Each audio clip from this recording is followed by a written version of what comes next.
मौलाना मुहम्मद वाला आले सय्यदिना मौलाना मुहम्मद। और मोहब्बत सहकारे বাচ্চারা কোনো আওয়াজ যেন না করে। মাহফিলের একেবারে পিনপতন নিরাপত্তা কামনা করছি। ওটা না হলে আল্লাহর রহমত এবং নবীজির নজর জারি হবে না, মাহফিলের সৌন্দর্য পুরোটাই নষ্ট হয়ে যাবে। আল্লাহুম্মা সাল্লি আলা সাইয়্যিদিনা মাওলানা মুহাম্মদ ওয়া আলা আলি সাইয়্যিদিনা মাওলানা মুহাম্মদ। बाग तयबा में सुहाना फूल पला नूर का मस्त बू है, बुलबुली पढ़ती है कलिमा नूरों का। अल्लाहुम्मा सय्यदिना मौलाना मुहम्मद वाला आले सय्यदिना। तज वाले देखे कर तेरा अमम नूर का सर झुकाते हैं इलाही बुलबाला नूर का। अल्लाहुम्मा सय्यदिना मौलाना मुहम्मद वाला आले सय्यदिना। शम्ए दिल में शिका तो तन सीना जुझा जा नूर का, तेरे सूरतों के लिए आया है सूरा नूर का।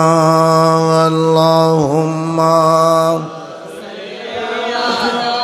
सय्यदिना मौलाना मुहम्मद वाला आले सय्यदिना। तेरी नस्ल पाकों में है बच्चा बच्चा नूर का, तू है आईने नूरो तेरा सब गुराना नूर का।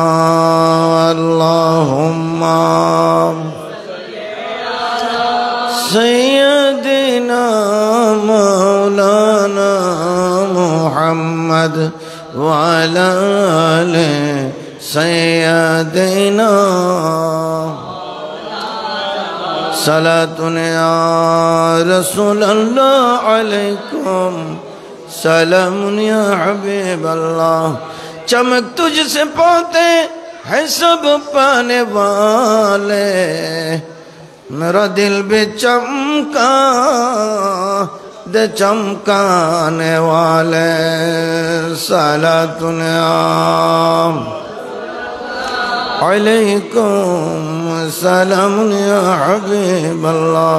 हरम की जमी और कदम रख के चलना, और सर का मौका ओ जाने वाले। सलातुन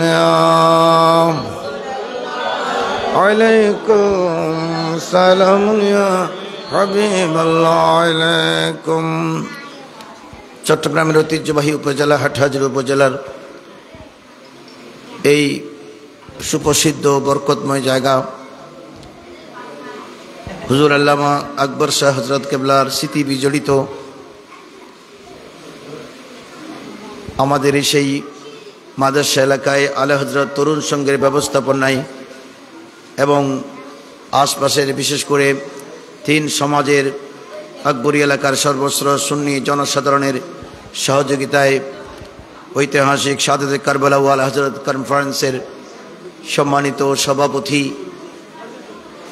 রানীরহাট আলামিন হামিদিয়া ফাজিল মাদ্রাসার সুযোগ্য অধ্যক্ষ বিশিষ্ট শিক্ষাবিদ ইসলামী চিন্তাবিদ সুন্নি জনতার অনন্য ব্যক্তিত্ব হুজুর আল্লামা কারি নজরুল ইসলাম কাদরি মদ্দাজিল্লাহুল আলী, পাশাপাশি ইনি আপনাদের অত্যন্ত আপনজন এবং আকবরিয়া শাহী জামি মসজিদের খতিবে মোকাররম, হযরতের শুকরিয়া আদায় করছি। ব্যস্ততার মাঝেও এই মাহফিলে সময় দিয়েছেন, সভাপতির আসন অলঙ্কৃত করেছেন।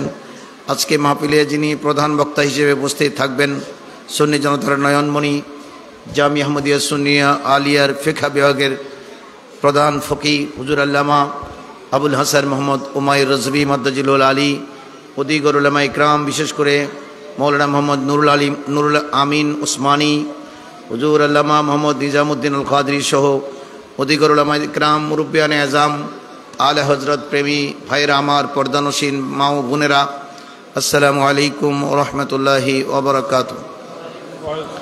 সফরুল মুজফফরের এই সময়ে আমাদের আলা হজরত তরুণ সংঘ প্রতি বছরের ন্যায় এই বছরও আলা হজরত কনফারেন্স উদযাপন করছেন।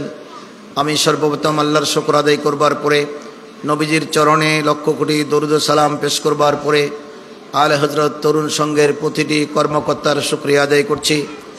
এই এক কঠিন যুগ সন্ধিক্ষণে আকিদার উপরে যখন চতুর্দিক থেকে হায়েনারা থাবা মারছিল, চতুর্দিক থেকে আক্রমণ করছিল, তখন এই আলা হজরত কনফারেন্স সুন্নি প্রতিটি এলাকায় এলাকায় আমাদের জন্য আলা হজরত কনফারেন্স করা, আলা হজরতের ইমান আকিদা নিয়ে আলোচনা করা, আলা হজরতের সেই জ্ঞানের মহান গভীরতা সম্পর্কে আলোচনা করা, ইনার আকিদা আমল কী ছিল, ইনি কীভাবে গোটা দুনিয়াতে নিজকে সুন্নি জনতার নয়নমণি হিসেবে সুপ্রতিষ্ঠিত করেছেন, এ সমস্ত বিষয় সুন্নি জনতার সবচেয়ে বেশি জানা দরকার। কারণ আকিদার উপরে যদি আমরা মজবুত না হই, আমাদের ঈমান, আমাদের নামাজ, আমাদের হজ, আমাদের জাকাত, আমাদের কোরবানি, আমাদের স্যাক্রিফাইস সব কিছু বরবাদ হয়ে যাবে। অনেকে সেটা মানতে চান না। অনেকে আমাদেরকে কথা বলতে বলতে বলেন, হুজুর আমরা তো সবাই মুসলমান, আমাদের সবাই ঈমান এনেছি, লা ইলাহা ইল্লাল্লাহ মুহাম্মাদুর রাসূলুল্লাহ, এই কলেমার দাবির উপরে আমরা তো একমত হয়েছি, আমরা তো আর মূর্তি পূজা করি না, আপনি আমাদেরকে আবার আকিদার কথা বলছেন কেন? শুধুমাত্র ঈমান আনলে যদি ঈমানদার হওয়া যেত, রাসূল করিম সাল্লাল্লাহু আলাইহি ওয়াসাল্লাম হাদিসে পাকের মাধ্যমে সে 73 ফেরকা ঈমানদার নামধারীর মধ্যে 73 ফেরকা হবে, ওখানে একটি ফেরকা জান্নাতে যাবে আর 72টি ফেরকা জাহান্নামে যাবে। সেই হাদিসে পাক রাসূল করিম সাল্লাল্লাহু আলাইহি ওয়াসাল্লাম কোনোদিন ফরমাতেন না। আমার রসুল ওই হাদিসের মাধ্যমে বিশ্ববাসীকে জানান দিয়েছেন, কলেমা পড়লে ঈমানদার হওয়া যায় না, শুধুমাত্র নামাজ পড়লে ঈমানদার হওয়া যায় না, শুধুমাত্র হজ করলে ঈমানদার হওয়া যায় না, শুধুমাত্র কোরবানি দিলে ঈমানদার হওয়া যায় না, প্রতি বছর ঘটা করে জাকাত দিলে ঈমানদার হওয়া যায় না। ঈমানের সাথে কিছু বিশ্বাসগত ব্যাপার আছে, আকীদাগত ব্যাপার আছে। এই আকীদাগুলো যদি আমাদেরকে অত্যন্ত সতর্কতার সাথে এই আকীদার উপরে আমাদের দৃঢ় বিশ্বাস না থাকে, তাহলে একজন মুসলমান কখনো সত্যিকারের ঈমানদার হতে পারবে না। আর আলা হযরত ইমাম আহলে সুন্নাত শাহ মাওলানা আহমদ রাজা খান ফাজলে বরলভী রাদিয়াল্লাহু তাআলা আনহু এই ভারতবর্ষের মুসলমানদের জন্য আকায়ে নিয়ামত হুজুর রাসূল করিম রউফুর রহিম সাল্লাল্লাহু পক্ষ থেকে দেয়া এক আজিমুশান আমাদের জন্য নিয়ামত ছিল, যিনি ওই সময়কার সমস্ত বাতিল ফেরকার চোখে আঙ্গুল রেখে দেখিয়ে দিয়েছেন, তোদের এই আকীদা গলত, তোদের এই আকীদা ভুল, তোদের এই আকীদা ভ্রান্তি, সঠিক আকীদা হবে এটা, সঠিক হক হচ্ছে এটা, রসুলের হাদিসের মর্মার্থ হচ্ছে এটা, কোরআনের মর্মার্থ হচ্ছে এটা। এইভাবে গোটা বিশ্ববাসীর কাছে ঈমান ও আকীদার যে তালিম দিয়েছেন, গোটা বিশ্ববাসী যদি আলা হযরতে এক বাক্যে মেনে নেয়, ওনার ঈমান ও আকীদার উপর থাকে, কশ্চিন কালেও কোনো বাতিল ফেরকা সুন্নি মুসলমানকে কোনোদিন প্রতিহত করতে পারবে না। এজন্য আলা হযরত কনফারেন্স ঘরে ঘরে উদযাপন করা এই সময়ে আমাদের জন্য বড় জরুরি হয়ে পড়েছে। কারণ আলা হযরতকে আপনি যত বেশি চিনবেন, আপনার আকীদা তত বেশি মজবুত হয়ে যাবে। কি বলেন, ঠিক কিনা? এজন্য আলা হযরত কনফারেন্স করে মানে কি, এই সফর মাসের 25 তারিখে তিনি দুনিয়া থেকে পর্দা করেছিলেন। আলা হযরতের বিসালের মাসে আমরা উরসে পাক, আমাদের ওলিদের উরসে পাক করি। উরসে পাক হয় আমাদের দেশে, আমরা উরুস করি। কথাগুলো খুব বুঝবেন। এই উরুস করবার সময় আমরা কি করি, ওই মাজারে পাকে সবাই আসি এবং ওখানে গরু মহিষ জবে করা হয়, গরু মহিষ তাবারুকাত নিয়াজ তৈরি করা হয়। সন্ধ্যাবেলায় আমরা প্রতিটি ঘরে ঘরে তাবারুক দিয়ে দিই। তারপরে আমাদের ভাইরা যারা আসে তাদেরকেও তাবারুক খাওয়াই, কে তাবারুক ক্যারি করে নিয়ে যায়। ওরসের চতুর্পাশে মেলা বসে, ওই মেলাগুলো বসিয়ে আমরা হই হুল্লোল করে ওরসের আয়োজন শেষ করে দেই। কিন্তু আউলুসের মূল দাবি হচ্ছে যিনি যার ওরসে পাক করা হচ্ছে ওনাকে নিয়ে, ওনার জীবন চরিত নিয়ে আলোচনা করা, কনফারেন্স করা। আপনি মাগরিবের সময় দেবেন, যেমন আকবর শাহ হুজুর কেবলার ওরস হচ্ছে, ওনাকে কারা দেখেছেন, ওনার চরিত্র কেমন ছিল, ইনার মেধা কেমন ছিল, ইনি নামাজ কেমন পড়তেন, উনি কোরআন শরীফ কেমন তেলাওয়াত করতেন, কোন দেশ থেকে উনি এসেছেন, কেন তিনি এখানে এসেছেন, সব কিছু তুলে ধরবার পরে মানুষকে বুঝাতে হবে মুক্তির পথ একটি, ওনার পথে আসতে হবে। মানুষ যখন ওখানে এসে উদ্বুদ্ধ হবে, যাবার বেলায় আমরা ফাতিহা দিয়ে তাবারুক দিয়ে দেব। এটাই হচ্ছে আসল উরসে পাক।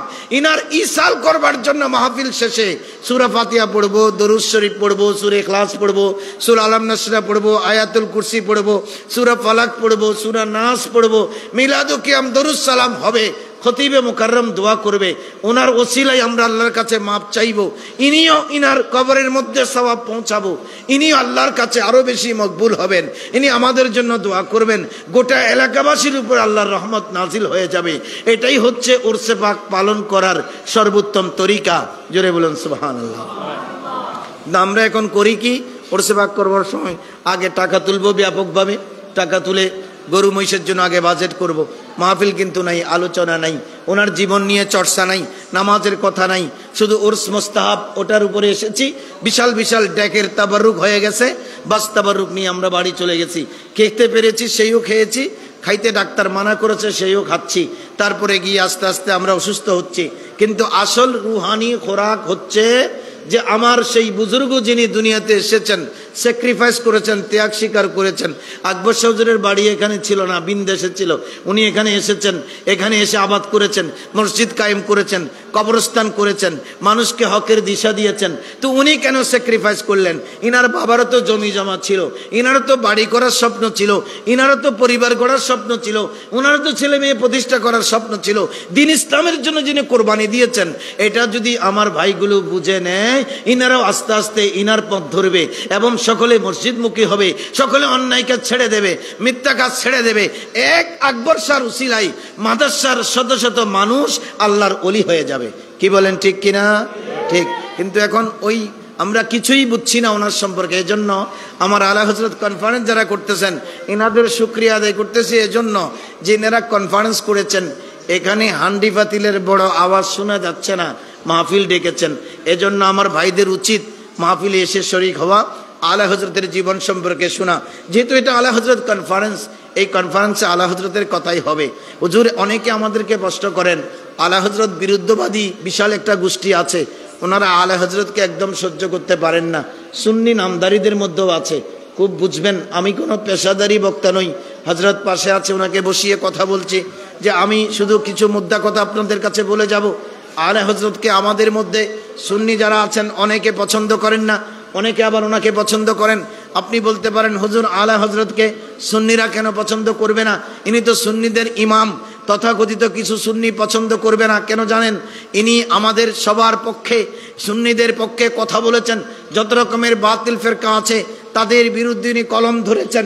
এই বাতিল ফেরকার বিরুদ্ধে কথা বলতে গিয়ে ইনি বেদাতীদের বিরুদ্ধে কথা বলেছেন, ইনি তথাকথিত অতি ভক্তিবাদীদের বিরুদ্ধে কথা বলেছেন, পীর পূজারীদের বিরুদ্ধে কথা বলেছেন, নামাজ তরক করে যারা দরবার নিয়ে বসে থাকে ইনাদের বিরুদ্ধে কথা বলেছেন, যারা শুধুমাত্র ইসলামের মূল আদর্শ বাদ দিয়ে নিজকে তরিকতপন্থী দাবি করে ওনাদের বিরুদ্ধে কথা বলেছেন।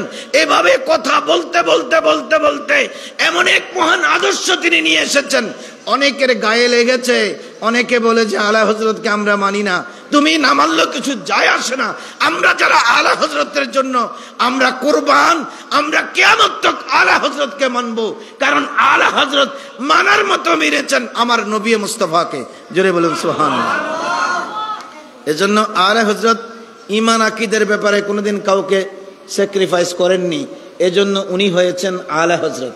অনেকে আমাদের কাছে প্রশ্ন করেন, হুজুর সব হজরত, উনি আবার আলা হজরত কেন? হজরত তো বুঝতে পারছেন এটা আরবি শব্দ, এটা আমাদের নামের আগে হজরত মৌলানা মোহাম্মদ আনোয়ার হোসাইন মদ্দাজিল্লুল আলী, হজরত মৌলানা কারি মোহাম্মদ নজরুল ইসলাম আল কাদরি মদ্দাজিল্লুল আলী, হজরত মৌলানা শের বাংলা রহমতুল কাদিরি মদ্দাজিলুল আলী, হজরত মৌলানা কাজী নুরুল ইসলাম হাশেমি রহমতুল্লাহ আলাই, হজরতে মৌলানা নঈমুদ্দিন, হজরতে মুফতি ওবায়দুল হক নঈমি রহমতুল্লাহ আলাই, হজরতে মৌলানা জালালউদ্দিন আল কাদিরি রহমতুল্লাহ আলাই, হজরতে মৌলানা নঈমুদ্দিন মোরাদাবাদী রহমতুল্লাহ আলাই, হজরতে মৌলানা মুফতি ইয়ার খান নঈমি রহমতুল্লাহ আলাই, হজরতে মৌলানা আমজাদ আলী শাহ রহমতুল্লাহ আলাই।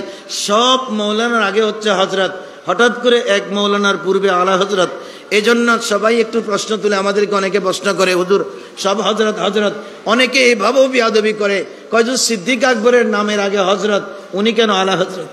উনি আমাদেরকে দেখেন কোমলমতি আমাদের শিক্ষিত সমাজকে মিসগাইড করতেছে যে সিদ্দিক আকবর রাদিয়াল্লাহু তাআলা আনহুর নাম নেওয়ার সময় আপনারা বলেন যে হজরতে আবু বকর সিদ্দিক রাদিয়াল্লাহু তাআলা আনহু, হজরতে ওমর আল ফারুক রাদিয়াল্লাহু তাআলা আনহু, হজরত ওসমান গনি নুরাইন রাদিয়াল্লাহু তাআলা আনহু, হজরতে মৌলা আলী শের খুদা রাদিয়াল্লাহু তাআলা আনহু। সুতরাং ইনারা তো আলা হজরত বলেন না। হজরত মানে জনাব, আলা হজরত মানে সবচেয়ে বড় ব্যক্তিত্ব, বড় হজরত, বড় হুজুর। আমরা বলি না বড় পীর। তো বড় পীর আব্দুল কাদের জিলানির ব্যাপারে তো হজরতে গৌসুল আজম শাহ আব্দুল কাদের জিলানি, হজরতে মঈনুদ্দিন চিশতি খাজা আজমেরি, ইনারা কি বড় হজরত ছিলেন না? আলা হজরত কি ইনাদের চেয়েও বড়? আপনারা ইনার নাম আলা হজরত নেন কেন? যেমন এখানে দিয়েছে ব্যানারে আলা হজরত কনফারেন্স। আলা হজরত কনফারেন্স কেন? ইনি কি হজরত এত বড় হয়ে গেলেন? ইনি কি গৌসে পাকের চেয়ে বড়? ইনি কি খাজা গরিব নওয়াজের চেয়ে বড়? ইনি কি নাউজুবিল্লাহি মিন জালিক সিদ্দিক আকবরের চেয়ে বড়? আরে সিদ্দিক আকবরের চেয়ে বড় কে হবে? আমার নবীর পরে যার মহান হাইসিয়ত, ইনি হচ্ছেন হজরতে আবু বকর সিদ্দিক। জোরে বলেন সুবহানাল্লাহ। হজরতে গৌসে আজম দস্তগীর শাহ আব্দুল কাদের জিলানী রাদিয়াল্লাহু তাআলা আনহু বলেছেন, সাহাবায়ে ইকরামের সাথে আমাকে তুলনা করবা, এটা তো চিন্তা করা যায় না। আব্দুল কাদের জিলানী বলছেন, বরঞ্চ আল্লাহ রসুলের 1,24,000 সাহাবীর মধ্যে কোন একজন সাহাবী যেই ঘোড়ায় চড়েছেন, ওই ঘোড়ার খুরের নিচে যেই বালি, ওই বালিকে যদি 70 ভাগে ভাগ করা হয়, ওই একটি বালির 70 ভাগের 1 ভাগের মকামও আমি আব্দুল কাদের জিলানী নয়, আমার এত উপরে অবস্থান করছেন হজরতে আবু বকর সিদ্দিক রাদিয়াল্লাহু তাআলা আনহু। জোরে বলুন সুবহানাল্লাহ। আলা হজরতের সাথে সিদ্দিক আকবরের তুলনা চলবে? এটা কুফরি, এটা কুফরি, এটা বিয়াদবি। সাহাবায়ে ইকরামের সাথে বিয়াদবি করলে ঈমান চলে যাবে। সাহাবায়ে ইকরামকে সমালোচনায় নিলে ঈমান চলে যাবে। সাহাবায়ে ইকরামের সাথে কারো কোনো তুলনা চলে না। আমার নবী যেমন নবী হিসেবে বেমিসাল, আল্লাহ রসুলের প্রত্যেকটা সাহাবী রসুলের সহযোগী হিসেবে বেমিসাল। জোরে বলেন সুবহানাল্লাহ। কিন্তু এখন প্রশ্ন আসছে, হুজুর আলা হজরত বললেন কেন? আলা হজরত বলেছি কেন জানেন? উনি আলা হজরত বলা মানে নাউজুবিল্লাহি মিন জালিক, উনি সিদ্দিক আকবরের চেয়ে বড় হয়ে যাননি। উনি সিদ্দিক আকবরের গোড়ার চড়া খুরের বালির নিচে 1 বালির 70,000 ভাগের 1 ভাগও আলা হজরতের মকাম না। বরঞ্চ 6 বছর বয়সে ওনার দাদা যান হজরতে মুফতি নকি আলী রাজা আলী খান রহমতুল্লাহ আলাই ওনাকে বলেছিলেন, তুমি কি জানো মক্কা শরীফ কোন দিকে? কয় মক্কা শরীফ দাদাজি এদিকে। কয় তুমি কি জানো মদিনা শরীফ কোন দিকে? মদিনা শরীফ আমাদের চেয়ে একটু কোনাকুনি সামান্য। মক্কা শরীফ বাইতুল্লাহ শরীফ আমাদের সোজা পশ্চিমে, একটু উত্তর দিকে গেছে হচ্ছে মদিনাতুল মুনাব্বারা। আর হজরতে গৌসে আজম আব্দুল কাদের জিলানী রাদিয়াল্লাহু তাআলা আনহু আর একটু উত্তর দিকে গেছে গৌসে পাকের মহান বাগদাদ শরীফ। এটা হচ্ছে বিশ্বের মানচিত্র। তখন হুজুর সৈয়দনা মুফতি রেজা আলী খান রহমতুল্লাহ আলাইহি আলা হজরতের দাদা আদব দেখেন কতটুকু রাখতেছেন। বললেন, দাদাজি মক্কা শরীফ কোন দিকে? মক্কা শরীফ এদিকে। দাদাজি মদিনা শরীফ কোন দিকে? বললেন মদিনা শরীফ এদিকে। বলে বাগদাদ শরীফ কোন দিকে? বলে যে বাগদাদ শরীফ এদিকে দেখাইয়া দিলেন। আলা হজরত বলছেন, ওদিন থেকে 6 বছর বয়সে কিন্তু আমার উপরে শরীয়ত বর্তাবে না। শরীয়ত বর্তাবে আমি 15 বছর বয়স হলে, আমি প্রাপ্তবয়স্ক হবে। সেদিন থেকে আমার জিন্দেগানিতে কোনোদিন আমি কুলি করে যখন উজু করতে বসতাম, কেবলারও কোনোদিন উজু করলেও আমার মাথা নিচু করে কুলির পানি ফেলতাম। আমার মক্কা শরীফের দিকে, মদিনা শরীফের দিকে, ইভেন কি বাগদাদ শরীফের দিকে আমি আলা হজরত কোনোদিন কুলির পানি পর্যন্ত ছুড়ি নাই। এটাই হচ্ছে আমি আলা হজরতের আদব। আমরা তো এমনি গৌসে পাকের জন্য ফানা। বাগদাদ শরীফ কোন দিকে এখনো জানবো না। এগুলো আমাদের রুহানি কেবলা। আমাদের ইমানের কেবলা হচ্ছে মদিনা, আর শরীয়তের কেবলা হচ্ছে মক্কা বাইতুল্লাহ শরীফ। ইমানের কেবলা মদিনা শরীফ, আর আমাদের তরিকতের রুহানি কেবলা হচ্ছে হুজুর সৈয়দনা গৌসে আজম দস্তগীরের দরবারে পাক। আলা হজরত বলতেছেন, দাদা যেদিন বলেছেন গৌসে পাক আব্দুল কাদের জিলানী বড় পীর আমাদের তরিকতের ইমাম, সেদিন থেকে আমি কোনোদিন বাগদাদ শরীফের দিকে পা টানি নাই, না পা তো টানতেই পারি না, বরঞ্চ অজুর পানি কোনোদিন কুলি করে সেদিকে ফেলি নাই, থতো ফেলা তো দূরের কথা। আমি যখন হুজুর আলা হজরত যখন অজু করতেন মাথা নিচু করে রাখতেন, তখন সবাই জিজ্ঞেস করলেন, হুজুর আপনি মাথা নিচু করে অজু করেন কেন? বলে যে আমি মাথা নিচু করে অজু করি যেন আমার অজুর পানি ফেলবার সময় মক্কা মদিনা বরঞ্চ বাগদাদ শরীফ ওদিকে যেন আমার অজুর কুলির পানিও না পড়ে। কারণ আমি আলা হজরত এসেছি বিশ্ববাসীকে নবীর প্রেম শিখাবার জন্য, অলির প্রেম শিখাবার জন্য, অতটুকুম আদব বজায় রাখা, এটাই হচ্ছে আমি আলা হজরতের ঈমান। জোরে বলেন সুবহানাল্লাহ। সবসে আওলা हमारा नबी सबसे बाला हमाम मुल्क को नैनों में अंबिया ताजदार ताजदारों का आका हमारा नबी सबसे औला हमारा नबी सबसे बाला हमारा नबी কি सबसे आला সবাই পড়তে জানেন না? এটা খুব কমন নাতে মুস্তাফা। বাংলাদেশের শুধু আলেম নয়, ছাত্র নয়, আমাদের ঘরের বৌমারাও सबसे आला পড়তে জানে। কি বলেন ঠিক কিনা? কিন্তু আপনাদের আওয়াজ এত নিচু কেন? এটা আমাদের ইমানি শক্তি বাড়াবে। আলা হযরত এই নাতে মুস্তাফা কে লিখেছেন? কে লিখেছেন?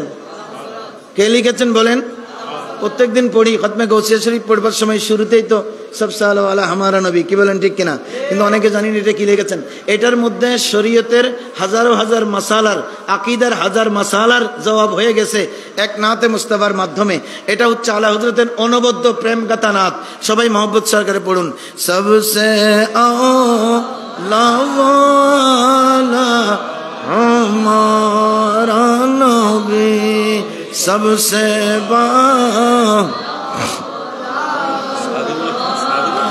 बुझ गई जिसके आगे सब ही मशाले शम्अ वो लेकर आया हमारा नबी सबसे औला हमारा नबी सबसे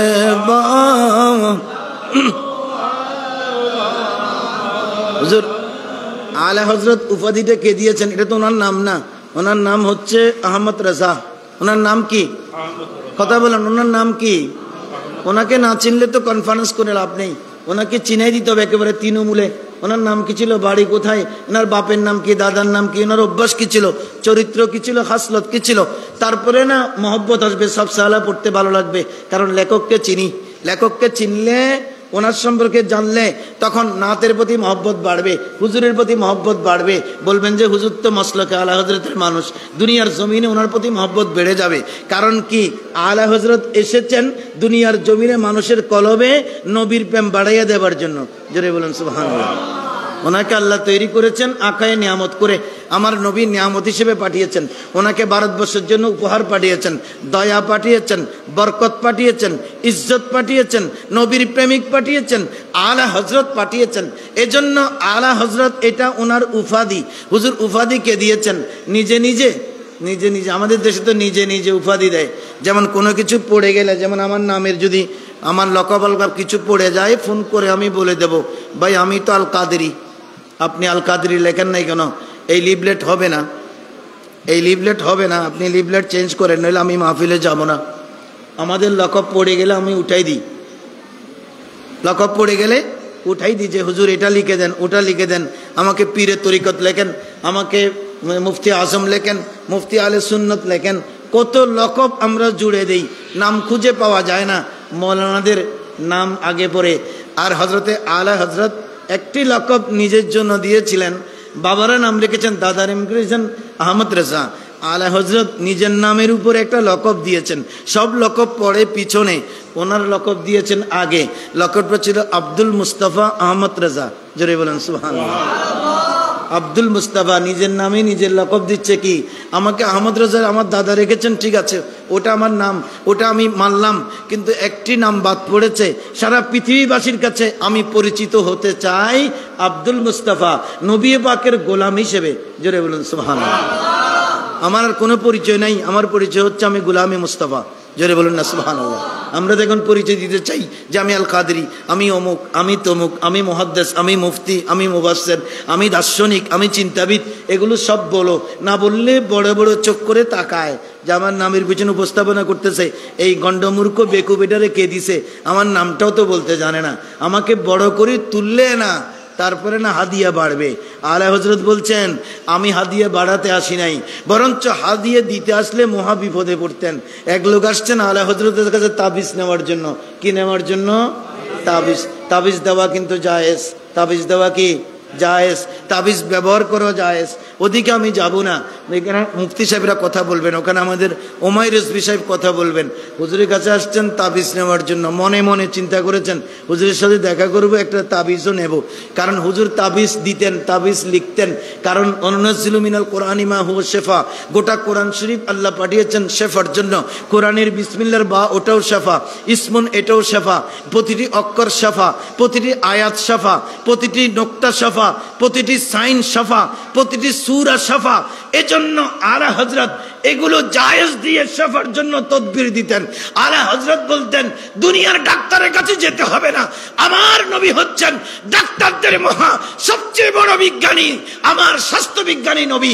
উনি যে তরজা দিয়েছেন ওই তরজাই যখন তোমার ট্রিটমেন্ট করব, তোমার যে কোনো রোগ ভালো হয়ে যাবে। জোরে বলুন। এক লোক আসছেন মনে মনে হুজুরের কাছে একটা তাবিজ নিবেন, হয় হুজুর তাবিজ নেব, পানি পড়া এগুলো নেয় মানুষ হুজুরদের কাছ থেকে। যেমন হুজুরের কাছে জুমার দিন দেখবেন এগুলো তো আকবর্ষা মসজিদ, যেমন মসজিদ তেমন ইমাম, তেমন খতিব, তেমন এলাকাবাসী, বহু বোতল এখানে লাইন ধরবে, হুজুর একটু দোয়া করে দেন, ছেলেটার মাথায় ফু দেন। বুজুর্গ খতিব ওনার বুজুর্গির মাধ্যমে ওনার সেই তেলাওয়াতের দম দিয়ে হাজার হাজার মানুষের রক্ষাফা হবে। এটা আমাদের ইমান ও আকীদা। এজন্য হুজুর আলা হযরতের কাছে আসবার পরে উনি নিয়ে আসছেন এক পুটলি মিষ্টি, একটা মিষ্টির কার্টুন নিয়ে আসছেন হাদিয়া। খুব মনে রাখবেন, হাদিয়া দেয়া না করা সুন্নত। আপনি হুজুরের বাড়িতে হাদিয়াটা নিতে হবে আল্লাহর ওয়াস্তে। হুজুরকে আমার ভালো লাগে, উনি কোরআন তেলাওয়াত যখন করেন, কারি সাহেব বহুত আছে, তখন উনি তেলাওয়াত করবার সময় আমার কলব বিগলিত হয়। উনি যখন বক্তব্য রাখে আমার আমলের মধ্যে পরিশুদ্ধতা আসে। এজন্য আমি মহব্বত করে হুজুরের জন্য এক গাঁটটি মিষ্টি নিয়ে আসলাম, এক কার্টুন মিষ্টি নিয়ে আসলাম। এটা হাদিয়া। হাদিয়া দেয়া নেয়া করা এটা সুন্নত। রাসূল করিম সাল্লাল্লাহু আলাইহি ওয়াসাল্লাম বলেছেন তাহাদু তাহাব্বু, তোমরা হাদিয়া বিনিময় করো, একে অপরের মধ্যে মহব্বত বেড়ে যাবে। জোরে বলুন সুবহানাল্লাহ। হুজুর যদি আমাকে একটা ছোট্ট আতর দেয়, কিছু বলবেন? হ্যাঁ, হুজুর যদি একটি আতর দেয় তাহলে ওই আতর আমি নেবার পরে, আচ্ছা, তো এখানে অনেকগুলো বিষয় আসছে, দেখি আলা হযরতের উপর কিছু কথা বলি, তারপর ইনশাআল্লাহ যদি সুযোগ থাকে এগুলোর উপর আলোচনা করব। যে এখন আলা হযরতের কাছে আসলেন, এসে বসলেন, মিষ্টির বাক্সটা সামনে রাখলেন। আলা হযরত মিষ্টির বক্স পাওয়া মাত্র অন্দরমহলে পাঠাইয়া দেননি, ওটা রেখেছেন সামনে। বলে যে হুজুর, ওনাকে জিজ্ঞেস করলেন কি জন্য আসছেন, কোনো কথা আছে? যেন আমরা অনেকক্ষণ একজন মেহমান যখন আসবেন আমরা জিজ্ঞেস করি কি কোনো দরকার আছে, কোনো প্রয়োজন আছে, কোনো সমস্যা আছে? উনি বলবেন না হুজুর, আমি তো আল্লাহর ওয়াস্তে এসেছি আপনার সাথে শুধু দেখা করা। ঠিক আছে বসেন। আলা হযরত তিনবার জিজ্ঞেস করেছেন। প্রথম জিজ্ঞেস করেছেন আপনার কি কোনো কিছু জানবার আছে, মাসলা মাসাইল কোনো কিছু জানবেন? বলে যে না হুজুর, আল্লাহর ওয়াস্তে এসেছি আপনাকে দেখবার জন্য। আলা হযরত চুপ রইলেন। বলে যে কোনো কিছু আমার কাছে কোনো কিছু চাইবার আছে, আপনি কোনো সমস্যায় আছেন? টাকা পয়সা না থাকলে বলেন। কোনো মানুষ বহুত রকমের সমস্যা নিয়ে আসবে। আল্লাহর অলিরা যারা সত্যিকারের আল্লাহর অলি, ওরা পৃথিবীর সমস্ত নিয়ামতের জিম্মাদার ইনাদের হাতে। আপনার চেহারা কালো কেন, এটা উনি চিন্তা করবে যে উনি নিশ্চয়ই কোনো পেরেশানিতে আছে। আলা হযরত বললেন কি জন্য? বলে যে না না হুজুর, এমনি এসেছি।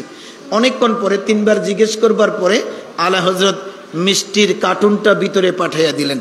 অর্থাৎ আল্লাহর ওয়াস্তে যখন এসেছেন, তো উনি যখন মিষ্টি এনেছেন, এই মিষ্টি তো আল্লাহর ওয়াস্তে হাদিয়া, এটা অ্যাকসেপ্ট করা যাবে। উনি ভিতরে পাঠাইয়া দিলেন। ভিতরে পাঠাবার পরে ওই লোকটি আবার একটু নড়াচড়া করে বসে আছে, দোয়া নিয়ে চলে যাচ্ছে না। আলা হজরত লোকজন বেশি পাশে বসে থাকা এটা পছন্দ করতেন না। আসছেন, আপনার কাজ সেরে চলে যাবেন, কেন? আমি দরবার জমাতে চাই না। এখন তো পীররা দরবার জমাবার জন্য বসে থাকে, আমার চতুর্পাশে দালাল থাকবে, বহু রকমের লোক থাকবে, তারা বসে হুজুরের সানাখানি গাইবে, সবসময় জমজমাট মানুষ থাকবে, এখানে তাবরুকাত নিয়াজ থাকবে, হাদিয়ে তোহফা থাকবে, পীরের দরবার জমাবার জন্য। আলা হজরত যে কোনো লোক আসতেন, ইনাকে যা প্রয়োজন কথা বলে বিদায় করে দিতেন। দেখেছেন লোকটা এখনো যাচ্ছে না, একটু নড়াচড়া করতেছে, কয় আপনাকে 3 বার জিজ্ঞেস করেছে কিছু বলবেন? আপনি তো মনে হয় কিছু বলবেন। হ্যাঁ হুজুর, বলে যে আমার জন্য একটা তাবিজ দরকার, আমার এই অসুখ। আলা হজরত বললেন হ্যাঁ ঠিক আছে, ও তাবিজ নিতে আসছেন, ঠিক আছে তাবিজ দিচ্ছি। একটু পরে একটা তাবিজ লিখে খাদেমকে বললেন ওখান থেকে একটা তাবিজ এনে ওনাকে দাও, তাবিজ দিলেন, বলে আর একটু বসেন। খাদেমকে পাঠাইয়া ভিতরে বললেন উনি যে মিষ্টির কার্টুনটা এনেছেন সেটা নিয়ে আসো। এটা নিয়ে আসলেন, এনে বললেন এই মিষ্টির কার্টুনটা নিয়ে আপনি চলে যান, আমি তাবিজ বিক্রেতা নই, তাবিজ বিক্রি করে আমি ভাত খাই না। আর আপনি তাবিজ নিয়ে যাবেন, মিষ্টি কেন আনলেন? যখন তাবিজ নেবেন সেদিন কিছু আনতে পারবেন না, কিছু আনলে আল্লাহর ওয়াস্তে আনবেন, সেটার নাম হচ্ছে আলা হজরত। পৃথিবীতে একজন দেখান, কেন সমসাময়িক যুগে আর আলা হজরত হতে পারে নাই কেন? বাকিরা বলতেছে, চট্টগ্রামে অনেকে বলছে, বাংলাদেশে অনেকে বলছে যে আমরা আলা হজরত, বাংলার আলা হজরত, চট্টগ্রামের আলা হজরত। আলা হজরত হওয়া এত সহজ না জি, আলা হজরত হওয়া এত সহজ না। উনি বলেছেন আমি তাবিজ ব্যাপারী নই, তাবিজ বিক্রি করে তোমার কাছ থেকে মিষ্টি খাবো, ওই এলেম আমি বিক্রি করি না। তুমি তোমার মিষ্টি শুদ্ধ তাবিজ নিয়ে যাও, তাবিজ ব্যবহার করো, ইনশাল্লাহ তুমি ভালো হয়ে যাবে। জোরে বলেন সুবহানাল্লাহ। বাংলাদেশে বর্তমানে একজন দেখান, একজন তাবিজ দিয়ে টাকা না দিলে বলবে যে বেকুবের বেকুব, ও আসছে আমার কাছে তাবিজ নেওয়ার জন্য, তাবিজ দিয়ে দিলাম, আস্তে করে পকেটে হাত নিয়ে চলে গেল। আল্লাহর কাছে বদদুয়া করবে তার তাবিজ যেন কাজ না করে। কয় তুমি হাদিয়া দাও নাই। কি বলেন ঠিক কিনা? কথা বলেন ঠিক কিনা? আলা হজরত বলতেছে আমি তাবিজ ব্যাপারী নই, তাবিজ ব্যাপার করতে, সবগুলো তাবিজ ব্যাপারী, এজন্য এরা হজরত। সাহাবীদের সাথে ইনাদের তুলনা করলে ইমান চলে যাবে, তো আলাপ আলাপ কাম, কার সাথে কার তুলনা করতেছেন? সমসাময়িক যুগে আলা হজরত যখন পৃথিবীতে তশরিফ ফরমা ছিলেন, ওই যুগের মধ্যে ওনার চেয়ে বড় কোনো নবী প্রেমিক, ওনার চেয়ে বড় কোনো নবীর ওসওয়ায়ে হাসানা, রসুলের সুন্নতের তাবেদার কোনো আলেম ছিল না। এজন্য অটোমেটিক্যালি এনার চরিত্র ওনাকে সমস্ত হজরতের উপর আলা হজরত বানাইয়া দিয়েছে। এটাই হচ্ছে আলা হজরত। বলে আমি তাবিজ ব্যাপারী নই, আমি তাবিজ বিক্রি করে ভাত খাই না। কি বলেন ঠিক কিনা? এই জন্য আলা হজরত এই লকবটা উনি দেন নাই। সমসাময়িক যুগে যত আলিম ছিল সব আলিম এককাট্টা হয়ে বলেছেন পৃথিবীর জমিনে, ভারতবর্ষের জমিনে কিয়ামত পর্যন্ত বহু হজরত আসবে, আলা হজরত আর আসবে না। ইনি হচ্ছেন সমস্ত হজরতের উপরে একজন বড় হজরত, ওনার নাম হচ্ছে আলা হজরত। কেমন আলা হজরত ছিলেন? কেমন নামাজি ছিলেন? ঈমান আকীদা কেমন ছিল? বাতিলের সাথে কোনো স্যাক্রিফাইস?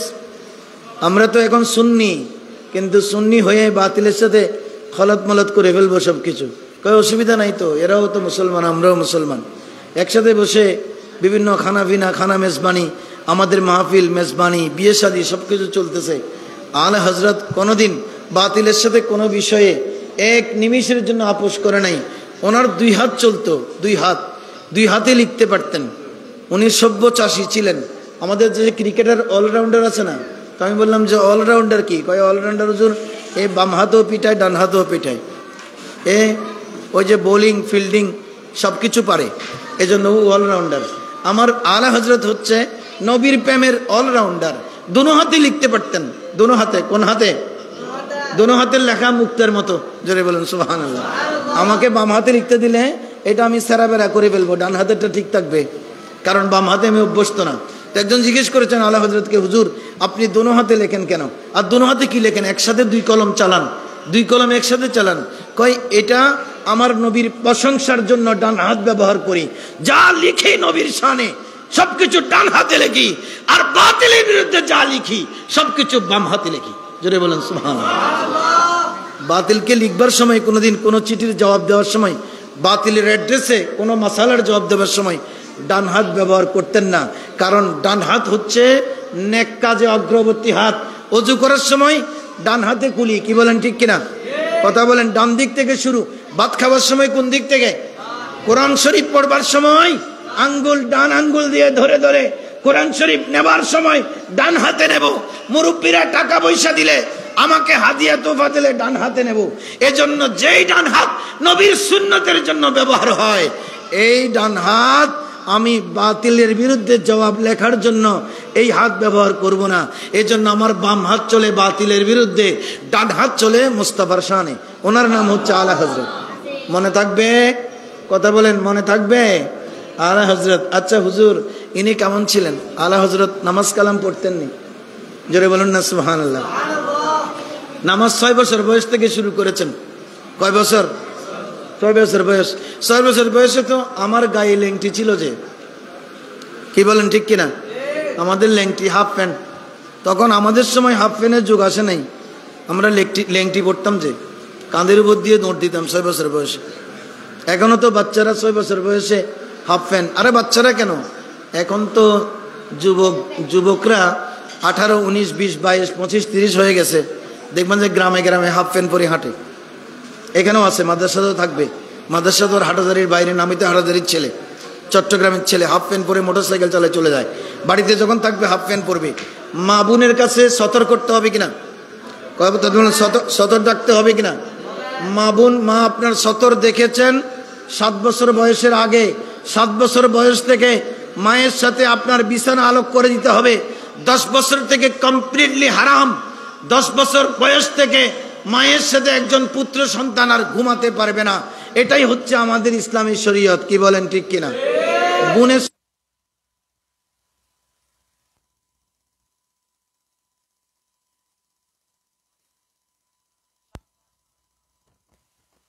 বোন এবং ভাইয়ের বিছানা আলোক হয়ে যাবে, একসাথে ঘুমাতে পারবে না।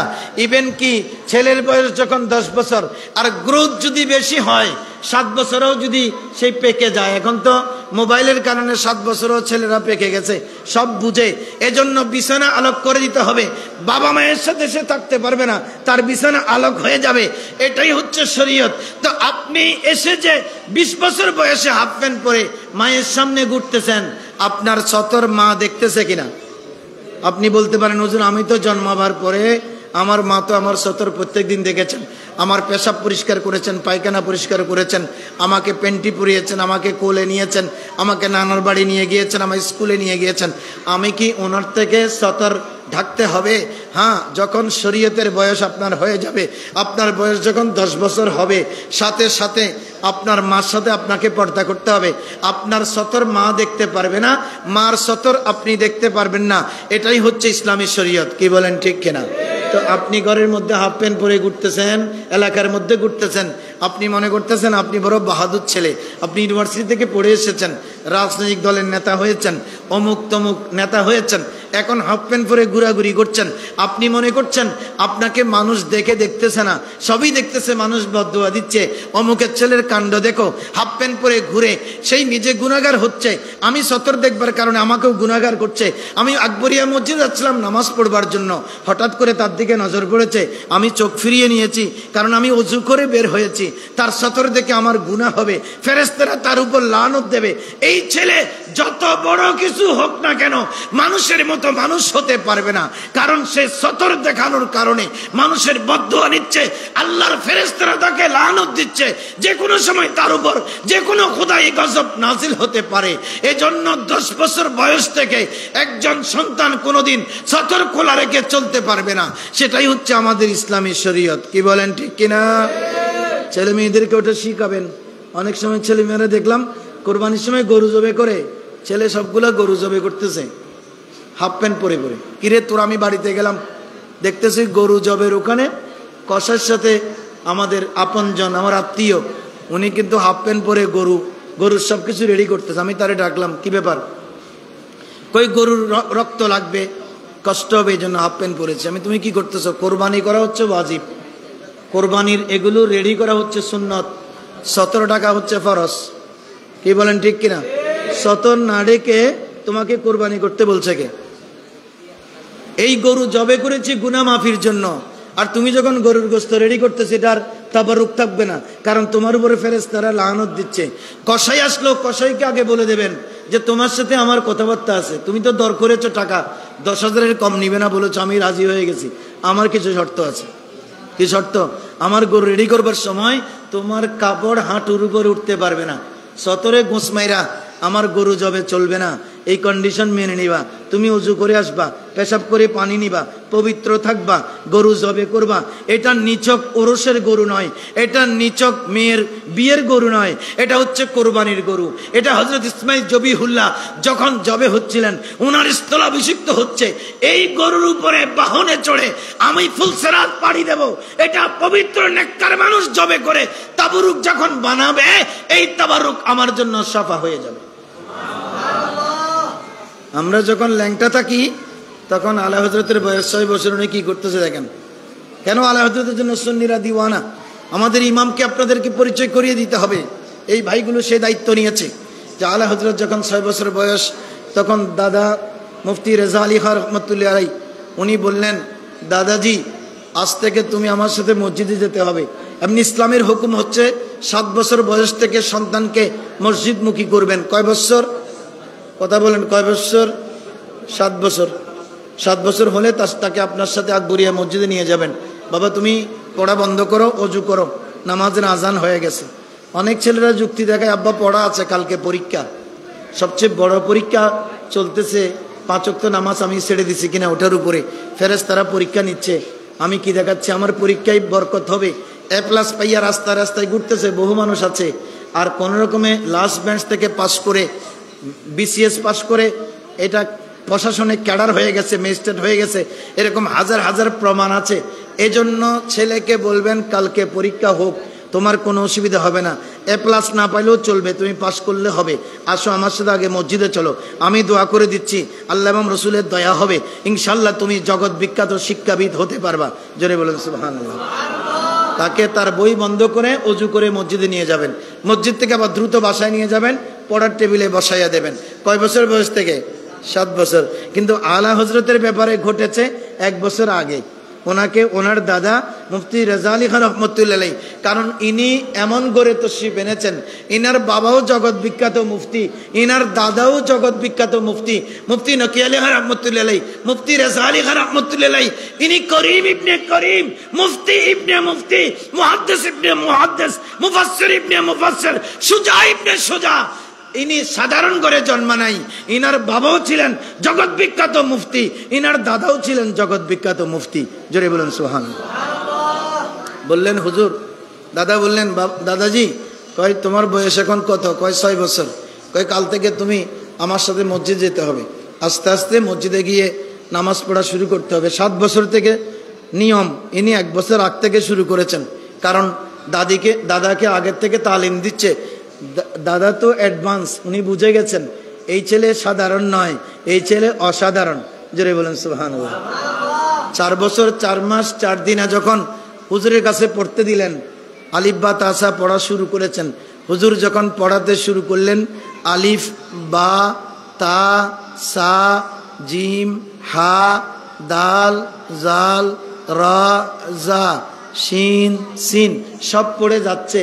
পড়তে গিয়ে শেষের দিকে গিয়ে ওস্তাদ বললেন লাম আলিফ। কি বললেন? লাম আলিফ। এই মাদ্রাসা ছাত্র কথা বলে না কেন? লাম আছে কিনা? আছে। লাম আলিফ। আলা হযরত বললেন, ওস্তাদে গরামি, আলিফ তো আগে একবার পড়ে ফেলেছি, এখন আবার আলিফ কেন? লামও তো আগে পড়ে ফেলেছি, এখন আবার লাম কেন? কোন ছেলে পৃথিবীর জমিনে বলতে পারবে যে ওস্তাদকে বলতেছে আলিফ তো আগে একবার পড়ে ফেলেছি, আপনি আবার লাম আলিফ দুটো বললেন কেন? তখন দাদাজি রেজা আলী খান বললেন, উনি নজর করে বুঝতে পারলেন এই ছেলে সাধারণ নয়, এই ছেলে হবে অসাধারণ, এটা হযরত থাকবে না, একদিন বিশ্বময় আলা হযরত হয়ে যাবে। উনি হচ্ছেন আলা হযরত। এজন্য বুঝতে পেরে ওনাকে ডাকলেন। দাদা বলতেছেন, তুমি ওযু করো, আমার সাথে মসজিদে যেতে হবে। মসজিদে গেলেন। একদিন যাবার পরে মুফতি রেজা আলী খান বললেন, ওদিন থেকে আর কোনো দিন আমি আমার নাতিকে ডাকতে হয় নাই। নাতি এসে আগ থেকে আমার পাশে বসে থাকতেন, আমাকে স্মরণ করিয়ে দিতেন, দাদাজি জোহরের আজানের সময় হয়ে গেছে, আপনি রেডি হয়ে যান, আমি আপনাকে নিয়ে মসজিদে চলে যাব। দাদা বলেছেন তুমি রেডি থাকিও, তোমাকে নিয়ে মসজিদে যাব। আর নাতি বলতেছে দাদা তুমি রেডি হয়ে যাও, আমি তোমাকে নিয়ে মসজিদে যাব। জোরে বলেন সুবহানাল্লাহ। এটাই হচ্ছেন আলা হযরত। জোরে বলেন না সুবহানাল্লাহ। উনি বলতেছেন 6 বছর বয়স থেকে মৃত্যুর দিন পর্যন্ত আর কোনদিন এক ওয়াক্ত নামাজ যার কজা হয় নাই, ইনার নাম হচ্ছে হুজুর আলা হযরত ইমাম আহমদ রাজা খান রাদিয়াল্লাহু তাআলা আনহু। জোরে বলেন সুবহানাল্লাহ। 6 বছর বয়স থেকে মৌতের আগ মুহূর্ত পর্যন্ত কোনোদিন এক ওয়াক্ত নামাজও কাজা হয়নি। একটু বসেন, শান্তপূর্ণ হয়ে বসেন, যারা যেখানে জায়গা পান ওখানে বসে যান।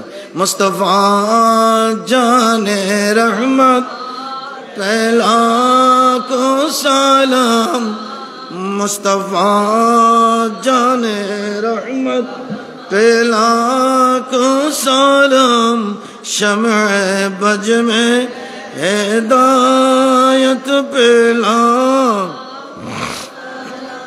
এটা কে লিখেছেন? কথা বলেন, কে লিখেছেন? প্রতিদিন পড়ি না আমরা মিলাদের পরে? পড়ি।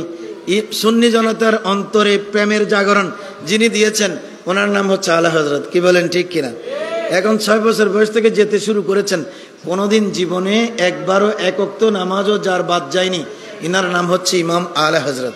জোরে বলেন সুবহানাল্লাহ। পৃথিবীর জমিনে এই সময়ে আমার মনে হয় না কোনো হযরত আছে যে কাজা হয়নি নামাজ, এমন লোক আছে? আমরা গাড়িতে চড়েছি, কাজা হয়ে গেছে, বিমানে চড়েছি, কাজা হয়ে গেছে, আমি কোথাও সফরে গিয়েছি, কাজা হয়ে গেছে, অসুস্থ হয়েছি, কাজা হয়ে গেছে, কোনো কাজে বের হয়েছি, নামাজ কাজা হয়ে গেছে, বিয়ে বাড়িতে গেছি, নামাজ কাজা হয়ে গেছে, বাজার করতে গেছি, নামাজ কাজা হয়ে গেছে। কি বলেন, ঠিক কিনা? আমরা এরকম হয় না? চৌধুরীহাটে গেছি বাজার করবার জন্য, আসরের নামাজের রক্ত শেষ, বাজার করতে করতে মাগরিব হয়ে গেছে, তাড়াতাড়ি বাড়িতে এসে বললাম যে হায় আল্লাহ, আমার তো আসরের নামাজ কাজা হয়ে গেছে, আসরের নামাজ তো আমি পড়ি নাই, বাজার করতে গিয়েছিলাম। আচ্ছা ঠিক আছে, মাগরিবের সাথে একসাথে পড়ে নেব। মাদ্রাসার লোকদের এরকম হয় কিনা? কি বলেন, হয় কিনা? আলা হযরতের জিন্দেগানিতে কোনো প্রমাণ নেই। যারা বলেন না সুবহানাল্লাহ। হুজুর এটা কি বললেন? এবং জামাত সহকারে নামাজ পড়েছেন না, জামাত ছাড়া নামাজ পড়েছেন, ওরকম কোনো প্রমাণ নেই। নামাজ তো পড়েছেন, জামাত সহকারে পড়েছেন। নামাজ পড়া হচ্ছে ফরজ, জামাত সহকারে পড়া সুন্নতে মুআক্কাদা। কি বলেন, ঠিক কিনা?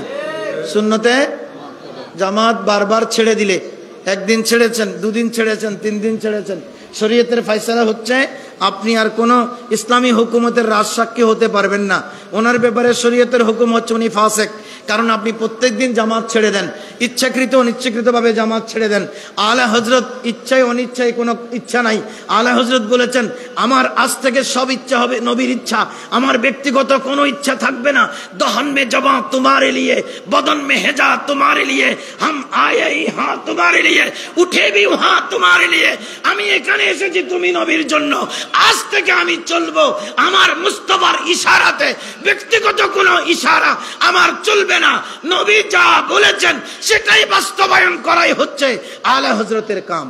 নারে তাকবীর, নারে রিসালাত, নারে গাউসিয়া, ইশকে মোহাব্বত, ইশকে মোহাব্বত, আলা হযরত, আলা হযরত, ইশকে মোহাব্বত, ইশকে মোহাব্বত, আলা হযরত, আলা হযরত। আলা হযরত কনফারেন্সে ওই স্লোগানেই চলবে, ইশকে মোহাব্বত, ইশকে মোহাব্বত, আলা হযরত, আলা হযরত। আজকে এসে একটা জিনিস ভালো লাগছে, এখানে ভলান্টিয়ার যারা আছে তারা সবাই এক রকমের টুপি দিছে। আমার মন চাচ্ছিল আমি একটা খুশি লাগাই দিব নিকন। কি জন্য? এটা আলা হযরতের গম্বুজের নকশা, আলা হযরতের গম্বুজের নকশা যে মাঝে মাঝে বসে আছে, যারা আজকে ইন্তজাম করেছেন, এটা আমাদের শেয়ার, আমাদের নিদর্শন। এটা দেখলে বাতিলটা বুঝে যাবে, বাবাজি এখানে তেড়িমেড়ি করা চলবে না, কারণ ওনার মাথার মধ্যে আলা হযরতের গম্বুজের নকশা আছে। এটা আসছে কোত্থেকে জানেন? এটা আসছে আমার নবীর রওজা শরীফের পাশে 2টো মিনারা আছে, উঁচা উঁচা মিনারা। মদিনা শরীফের রওজা শরীফ খুলে দেখবেন, অনলাইনে দেখবেন, ওই মিনারের মধ্যে এই নকশাটা আছে। এই নকশাটা মিনারায় থাকবার কারণে আলা হযরতের গোলামরা আলা হযরতের মাজারে সেই নকশা গম্বুজে এঁকে দিয়েছেন, আর ওখান থেকে আলা হযরতের হাজার হাজার গোলামের মাথায় সেই নকশা চলে গিয়েছে। জোরে বলেন সুবহানাল্লাহ। এটা হলো বাতিলকে বুঝাইয়া দেওয়া যে আমরা আলা হযরতের গোলাম। কি বলেন, ঠিক কিনা? কি বলেন, ঠিক কিনা? কথা বলেন। মুস্তাফা জানে রহমত পেলা কো সালাম, शम्ए बज में हिदायत पहला नारा दें हुजूर अस्सलाम नारे तकबीर अल्लाहु अकबर नारे सलात नारे गौसिया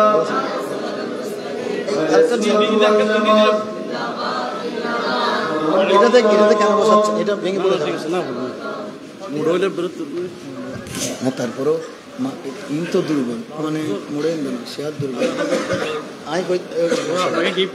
না আমি বললাম যে সবাই আলাহাজের নকশার টুপি পড়ছে আমার কাছেও লোভ লাগতেছিল যে গম্বুজে এই জন্য টুপি একটা নিয়ে আসতে এটা আমি কতক্ষণ পড়ি যা লাগবে লাগবে কারণ আলা হজরত কনফারেন্সে আলা হজরতের ফুয়ুজ লাগবে কি বলেন ঠিক কিনা এখানে আলা হজরতের বাইরে এই যে আমাকে এই প্রশ্ন দেওয়া হয়েছে আজকে প্রশ্নের দিকে যাবো না আরেকদিন আসবো আরেকদিন কনফারেন্স করবেন কি জন্য আলা হজরত কনফারেন্সে আর কারো কথা চলবে না এখানে হুজুর উমাইর রিজভী সাহেব হুজুর এসেছেন সবাই মারহাবা বলেন নামের পরে রেজভী নামের পরে কি রেজভী এটা আমাদের অলংকার এটা বাতিলকে পরিচয় করিয়ে দেবার অন্যতম লকব আগে পরে আর কোনো লকব লাগবে না বাতিল বুঝে যাবে উমাইর সাহেব হুজুরের সাথে আবুল হাসান মোহাম্মদ উমাইর রিজভীর সাথে দান্দাগিরি চলবে না কারণ উনি রেজভী কি বলেন ঠিক কিনা রজবীরা ঈমান যাবে জান যাবে কারো কাছে মাথা নত করবে না এটাই হচ্ছে আলা হযরতের শিক্ষা নামাজের কথা বলছিলাম যে আলা হযরত জীবনে কোনোদিন নামাজ কাজা করেননি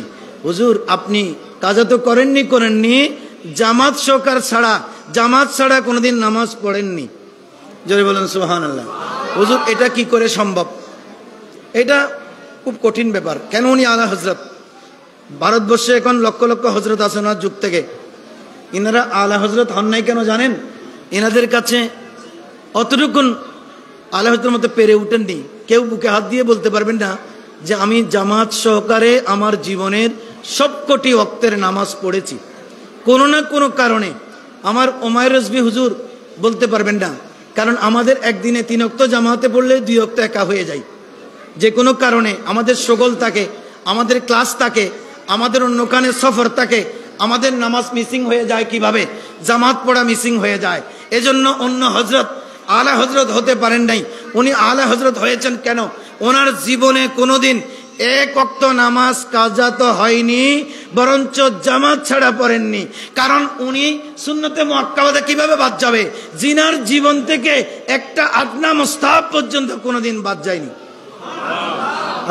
আদনা মুস্তাহাব আদনা সুন্নাত কোনোদিন বাদ যায়নি কোনোদিন ওনার ছাত্ররা বলেছেন আমরা বহুদিন পরীক্ষা করেছি হুজুর মসজিদে যাবার সময় কোনোদিন ভুলে বাম পা দেয় কিনা আমরা তো বহুবার দিছি কেন জানেন একামত হয়ে যাচ্ছে হুজুর আসতেছেন টাইম হয়ে গেছে হুজুর বলবে বাম ডান বাদ দাও আগে ইমামতি বাঁচাও আগে কি বাঁচাও দৌড় দি তাড়াতাড়ি আল্লাহু আকবার কারণ এলাকার লোকজন তো হুজুরকে দেখছিলাম দাওয়াত পড়তেছে মসজিদে দেরি কেন চাকরিও চলে যাবে বহুত ইমামের এখন চাকরি চলে যাচ্ছে হুজুর আপনি ফজরে দেরি করেছেন 5 মিনিট হুজুরের কোনো আইব জুই নাই হুজুরের কোনো বিপদ আপদ নাই হুজুর আসবার সময় ডেনে পড়ে গেছে আসতে পারেন নাই ডেনে পড়ে অ্যাক্সিডেন্ট করছে আপনি তারপরেও কি ভাঙ্গা ট্যাং নিয়ে নামাজ পড়াতে আসতে হবে এটা কোন ধরনের ইমামতি এটা কোন ধরনের সমাজগিরি এটা কোন ধরনের সেক্রেটারিগিরি এটা কোন ধরনের মসজিদের সভাপতিগিরি ইমাম হচ্ছেন ইনি এই এলাকার গোটা এলাকার বাদশাহ সুতরাং আমরা ইমামতি বাঁচাবার সময় জন্য অনেক সময় বাম্পা দিয়েও চলে যাই কারণ দুনের উপরে আসি আগে সেক্রেটারির আক্রমণ থেকে নিজকে বাঁচতে হবে এজন্য ডান বা খেয়াল থাকে না আলা হযরতকে ছাত্ররা দিনের পর দিন পরীক্ষা করেছেন জিন্দেগানিতে কোনোদিন কোনো ছাত্র আবিষ্কার করতে পারে নাই বাম্পা দিয়ে মসজিদে প্রবেশ করেছেন সবসময় তিনি ডাম্পা দিয়ে মসজিদে প্রবেশ করেছেন বাম্পা দিয়ে মসজিদ থেকে বের হয়েছেন ডান পা দিয়ে জুতা পরে স্টার্ট করেছেন জিন্দেগানিতে যার জীবন থেকে একটি আদনা মুস্তাহাব পর্যন্ত খসে পড়ে নাই উনি হচ্ছেন হুজুর আলা হযরত ইমাম আহমদ রাজা খান হুজুর কি করে সম্ভব প্রশ্ন আসতে পারে কি করে সম্ভব অসম্ভবকে যিনি সম্ভব করেন ওনার নাম হচ্ছে আলা হযরত কারণ নবীর নজর ছিল ওনার দিকে উনি যখন নবীর কাছে নিজকে সঁপে দিয়েছেন আমার নবী ওনাকে কন্ট্রোল করেছেন ফুরসত দিয়েছেন সুযোগ করে দিয়েছেন উনি যখন সফর করবেন এখন বলতে পারবেন আলা হযরতের ফতোয়া মোতাবেক ট্রেনের উপর চলন্ত ট্রেনে নামাজ পড়া জায়েজ নাই এই মাসালাটা খুব খেয়াল করবেন ভাইগুলো কি খেয়াল করতেছেন হুজুর এসে গেছেন আমি আর দেরি করব না কারণ হুজুর তাকরীর করবেন এনার তকরির আমরাও শুনতে চাই। আমি এখানে শুনতে না পারলেও অনলাইনে শুনবো, কারণ ওখানে শেখার, জানার, বুঝার অনেক কিছু থাকে। এনারা আমাদের রত্ন, রত্নকে যত্ন করতে হবে। এজন্য আমি ওনাকে বসে রেখে ওয়াজ করব, এটার যত্নকে, রতনকে যত্ন হলো না। এজন্য রতনের যত্ন করা আমাদের সবার ইমানি দায়িত্ব। আমি এটা বলেই শেষ করব, হুজুর ট্রেনের উপরে, চলন্ত ট্রেনে নামাজ পড়া আলা হজরত এটা জায়েজ দেননি। আলা হজরত নাই, শরীয়ত দেননি। উনি যুক্তি দিয়ে, উনি মাসালা দিয়ে, ইনি কোরআন হাদিস ফিকা ফতোয়া দিয়ে বুঝিয়ে দিয়েছেন। আলা হজরত নিজ থেকে কোনো কথা বলেননি। ইনি বলেছেন এটা ইস্তেকরারুল আরদ হয়নি, কারণ এটা জমিনের উপরে চলন্ত অবস্থায় আছে। এই অবস্থায় একজন মানুষ ইস্তেকামতের সাথে নামাজ পড়তে পারে না। দাঁড়িয়ে নামাজ পড়া ফরজ। আপনি যেখানে সেখানে বসে নামাজ পড়তে পারবেন না। কিয়াম করা নামাজে ফরজ। ট্রেনে আপনি দাঁড়িয়ে নামাজ শুরু করবেন, ট্রেন চলতে শুরু করবে, জিকির জিকির জিকির জিকির, এদিক ওদিকে নড়বে, আপনাকে ধাক্কা দিয়ে ফেলে দেবে। অথবা একবার ধাক্কাবে, আপনি আবার সোজা হবেন, এবার ধাক্কাবে, সোজা হবেন। এখন কি আমি ধাক্কা দিয়ে কি করব না, আমি আমার একাগ্রতার সাথে নামাজ পড়বো। কোনোদিন কোনো মুসল্লি বলতে পারবে না একাগ্রতা এসেছে। ট্রেনের সিটের উপরে নামাজ পড়তেছে বসে বসে আমি অনেক মুসল্লি দেখেছি, একবার এদিকে একবার এদিকে, একবার এদিকে একবার এদিকে। তুমি কি ধাক্কা সামলাইবা নাকি নামাজ পড়বা? তোমার একাগ্রতা বহু আগে চলে যাবে। এজন্য আলা হযরত বলেছেন যে ট্রেনে নামাজ পড়া, চলন্ত ট্রেনে, আবার বসা ট্রেনে না। মনে করেন ট্রেনে নামাজ পড়া যাবে না, স্টেশনে দাঁড়িয়ে আছে, মাটির উপরে আছে, এটার উপর নামাজ পড়া কোনো অসুবিধা নেই। চলন্ত ট্রেনে তিনি নামাজ পড়তে মানা করেছেন। এখন হুজুর তো সফর করবেন, এখন নামাজ কিভাবে পড়বেন? নামাজের রক্ত তো কাজা হয়ে যাবে। আপনি বলেছেন হুজুর কোনোদিন উনি নামাজ কাজা করেননি, কোনোদিন তিনি নামাজ বাদ দেননি, কোনোদিন তিনি নামাজের জামাত তরক করেননি। পৃথিবীর জমিনে একজন আলেম দেখান, একজন আলেম। এই সময়ে একজনও আপনি দেখাতে পারবেন না। বাংলাদেশে একজন দেখান, আপনি হাটহাজারিতে একজন দেখান, চট্টগ্রামে একজন দেখান। আলা হজরতকে যখন কেউ দাওয়াত দিতে আসতেন, আমরা তো ডোমের বাড়িতেও দাওয়াত দিলে চলে যাব, হিন্দু বাড়িতেও চলে যাব, প্যাকেট দিলে হবে। আমরা সুন্নি, আপনারা সবাইকে সুন্নি মনে করেন, অসুবিধা কি? আবার পোস্টারের নিচে লিখে দিই ধর্ম বর্ণ নির্বিশেষে সকলের দাওয়াত রইল। ওরস করতেছে, শুরুতে আমি ওরস দিয়ে ধরছিলাম। আমরা তো ওরস না করলে আমাদের ভাত হজম হয় না। মাদার্সা গ্রামের সামনে ওরসের মৌসুম আসতেছে। আমি ওরস বিরোধী নই, আমি ওরসের প্রবক্তা, আলা হজরতের গোলাম। কিন্তু ওরস শরীয়তের ভিত্তি ত্যাগ করে কোনো ওরস জায়েজ নাই, এটা মুস্তাহাব। এখানে মুফতি সাহেব আছেন, ইনারা শুধু নামে মুফতি না, ইনারা ক্লাসে পড়াচ্ছেন হাজার হাজার ছাত্রকে। ওনারা জগতের বর্তমান সময়ে উদীয়মান একজন ফিকাবিদ। হুজুর বলেছেন এখন উনি চলন্ত ট্রেনে নামাজ পড়বেন না। আমরা তো ওরস করতেছি, ওরসের মধ্যে আমাদের নামাজের খবর নাই। এখন কিভাবে পড়বেন? হুজুর যখন দাওয়াত দিতে আসবেন, আমরা তো যেই দাওয়াত দেখ কিভাবে যেতে হবে আগে জিজ্ঞেস করি না, কোথায় যেতে হবে জিজ্ঞেস করি না, দাওয়াত নিয়ে নি। আমার প্যাকেট হলে হবে, টাকা হলে চলবে। টাকার জন্য ঈমান আমল যারা বিক্রি করে দেয় ওরা কিসের সুন্নি? ওদেরকে আমরা সুন্নি মনে করি না। আলা হযরত তাবিজ বিক্রি করে মিষ্টি এনেছেন, বলে যে তুমি তাবিজ নিয়ে যাও। আমি তাবিজ বেচা খাই না, তো তাবিজ ব্যাপারে কোনোদিন সুন্নি হতে পারে না। কারণ হিন্দুকেও সে তাবিজ দিবে, ওহাবিকেও তাবিজ দিবে, বৌদ্ধকেও তাবিজ দিবে, মেয়ের ঘর সংসার নষ্ট করবে, অন্য মেয়েকে প্রেম প্রীতির জন্য তাবিজ বিক্রি করবে। ইনি কিভাবে সুন্নি হয়? ইনি তো সুন্নি হতে পারে না। সুন্নি হবে উনি কষ্টি পাথরের, যিনি আলা হযরতের মাসলাকের উপর থাকবে, ইনি হচ্ছেন শতভাগ সুন্নি। কি বলেন, ঠিক কিনা? এখন দাওয়াত দিতে আসলে আগে জিজ্ঞেস করেন। দাওয়াত মানে মাহফিল নয়। আলা হযরত কোনদিন ওয়াজ করতেন না, শুধু মারে হেরা শরীফ, আলা হযরতের পীরে কেবলা আলে রসুল মারে হেরাবি, ইনার দরবারে বাৎসরিক একটা ঈদে মিলাদুন নবী মাহফিল হতেন। ওই মাহফিলে শুধুমাত্র তিনি তকরির করতেন।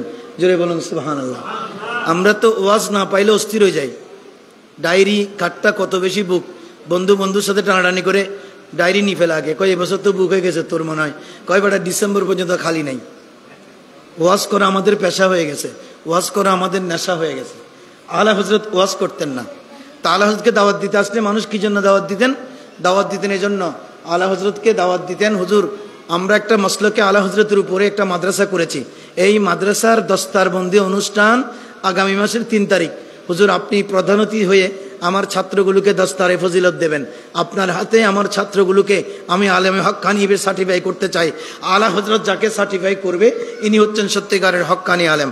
জোরে বলেন সুবহানাল্লাহ। আলা হযরত ওই জাতীয় দাওয়াতে যেতেন। এখন দাওয়াতে যাওয়ার আগে জিজ্ঞেস করতেন যে আমি কিভাবে যাব। কয় হুজুর ট্রেন যুগে যাবেন, কথা বলবেন না, হুজুর ট্রেন যুগে যাব, কথা খুব খেয়াল করবেন। আলা হযরতের জন্য আমরা সুন্নিরা ফেদা কেন? ওহাবিরা আমাদেরকে কি বলে, গালি দেয়, কয় ওরা ওরা কি আমাদেরকে রেজাহানি, আমাদেরকে বলে রেজাহানি, ওরা রেজাহানি। আরে আমরা রেজাহানি, আমরা শুধু দুনিয়াতে রেজাহানি না, কবরেও আমরা রেজাহানি, হাসরেও রেজাহানি, ময়দানে মাহশরে আমার সরকারের সামনেও থাকবো আমরা রেজাহানি।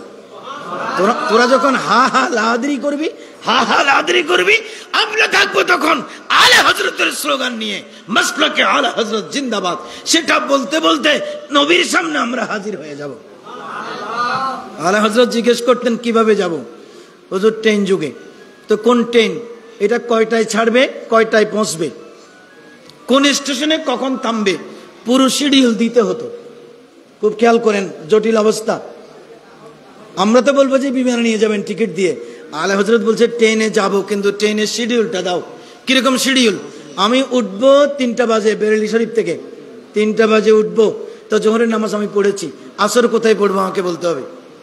ট্রেন গিয়ে কোথায় থামবে, যেখানে থামবে সেখানে আসরক্ত থাকবে কিনা, পুরো শিডিউল দাও। বলে যে হুজুর হ্যাঁ, জবলপুর যাইয়ে পৌঁছবে, এটা 5টার সময় আসরের সময় হবে, জবলপুরে 10 মিনিট বিরতি আছে, ওকে।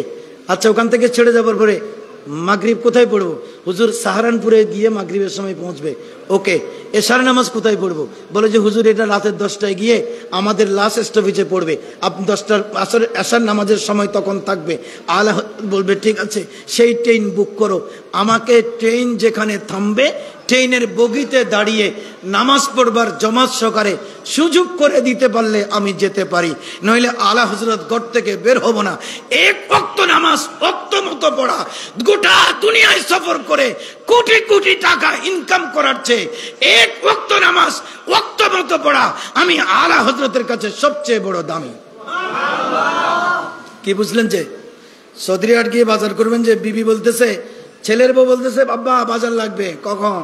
হয়তো টেলিফোন আসছে আমার বাপের বাড়ি থেকে, আপনার বিয়ে আসতেছে, উনি আসবে রাতে 8টার সময়, আপনি দৌড় দেন। তখন বৌমাকে বলবেন যে আমি দৌড় দিতে পারবো না, আগামাকে এনশিওর করো আমি আসরের নামাজ কোথায় পড়বো, মাগরিব কোথায় পড়বো। তোমার আব্বার আশা বন্ধ করো, আর নইলে যা আছে তা দিয়ে খাওয়াই দাও। এটা হচ্ছে ইমানদারের লক্ষণ। কি বলেন, ঠিক কিনা? আমার নামাজ কাজা করে বিয়ে বাড়ি লাগবে না, বিয়ের মেহমানদারি লাগবে না, ওটাই হচ্ছে ইমানদারের খাসলত। আলা হযরত ওটা শিখিয়েছেন। তোমার বাড়িতে মেহমান হওয়া আমার লাগবে না, আগে বলতে হবে আমি নামাজ কোনটা কোথায় পড়বো। ট্রেনের একটা বগি নামাজের জন্য নির্ধারিত করতে হতো, পরিষ্কার জায়গা আগে বলে দিত, তোমরা আগে যাও, ওটাও ভাড়া করো, নামাজের জন্য স্পেস ভাড়া করো টাকা দিয়ে, আমাকে কোনো হাদিয়া দিতে হবে না। নামাজের স্পেস ঠিক করো, ওখানে পরিষ্কার করো। আর তিনি 3জন মানুষ সঙ্গে নিয়ে যেতেন, উনি এবং অপর দুজন ছাত্র সঙ্গে নিতেন সবসময়। কেন? যে আমি যে নামাজ পড়বো একা নই, জামাত সহকারে, আমার পিছনে 2জন মুক্তাদি থাকবে, জোরে বলুন না সুবহানাল্লাহ। ওনারা আমার পিছনে থাকবে, আমি সামনে থাকবো, জামাত সহকারে রক্ত মতো নামাজ পড়বো।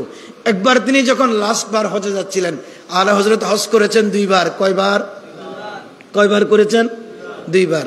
তো উনি ওই দ্বিতীয়বার হজ করবার সময় যাবার কোনো প্ল্যানিং ছিল না, উনি ওনার বিবি আহলিয়া মোহতরামা এবং ওনার সাহেবজাদা সেবার হজে যাচ্ছিলেন। হুজুর যখন প্রথমবার হজ করেছেন, প্রথমবার হজ করবার সময় হুজুর একা গিয়েছিলেন, ওনার বিবি সাহাবাকে নেন নাই। বিবি সাহাবার তো এখন মদিনা দেখাতে হবে, ওনার সাহেবজাদাকে বললেন তুমি তোমার আম্মাকে নিয়ে হজে যাবা। তখন ইনারা 2জনকে ইনি ঘর থেকে বিদায় দিলেন, 2জন হজে যাবে। হজে যাওয়ার জন্য তখন অন অ্যারাইভাল ভিসা লাগতো।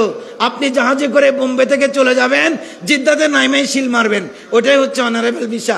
এখনকার মতো এত তালতামশা ছিল না, আপনি আগে পাসপোর্ট বানাবেন, ভিসা করবেন, একটা আইডেন্টি কার্ড ছিল, এটার উপর সিল মেরে যে কোনো কেউ যে কোনো বছর জাহাজে চড়ে উনি হজে যেতে পারতেন। আলা হযরতের ছেলে সাহেবজাদা এবং বিবি সাহাবা হজের জন্য বোম্বে রওনা হয়ে গেলেন। আলা হযরত ঘরে আসলেন, ঘরে এসে পায়চারি করা শুরু করলেন, জোরে বলেন সুবহানাল্লাহ। আমরা দেখেন অনেক সময় আপনজনকে হজে যখন বিমানবন্দরে তুলে দিই তখন ঝরঝর করে চোখের পানি পড়ে। কি জন্য? আপনি তো 5-7 ঘন্টা পরে মদিনা চলে যাবেন, আর আমি গোলাম তো যেতে পারলাম না। আলা হযরত এসে ঘরের মধ্যে পায়চারি করা শুরু করেছে। পায়চারি করতেছে কি জন্য?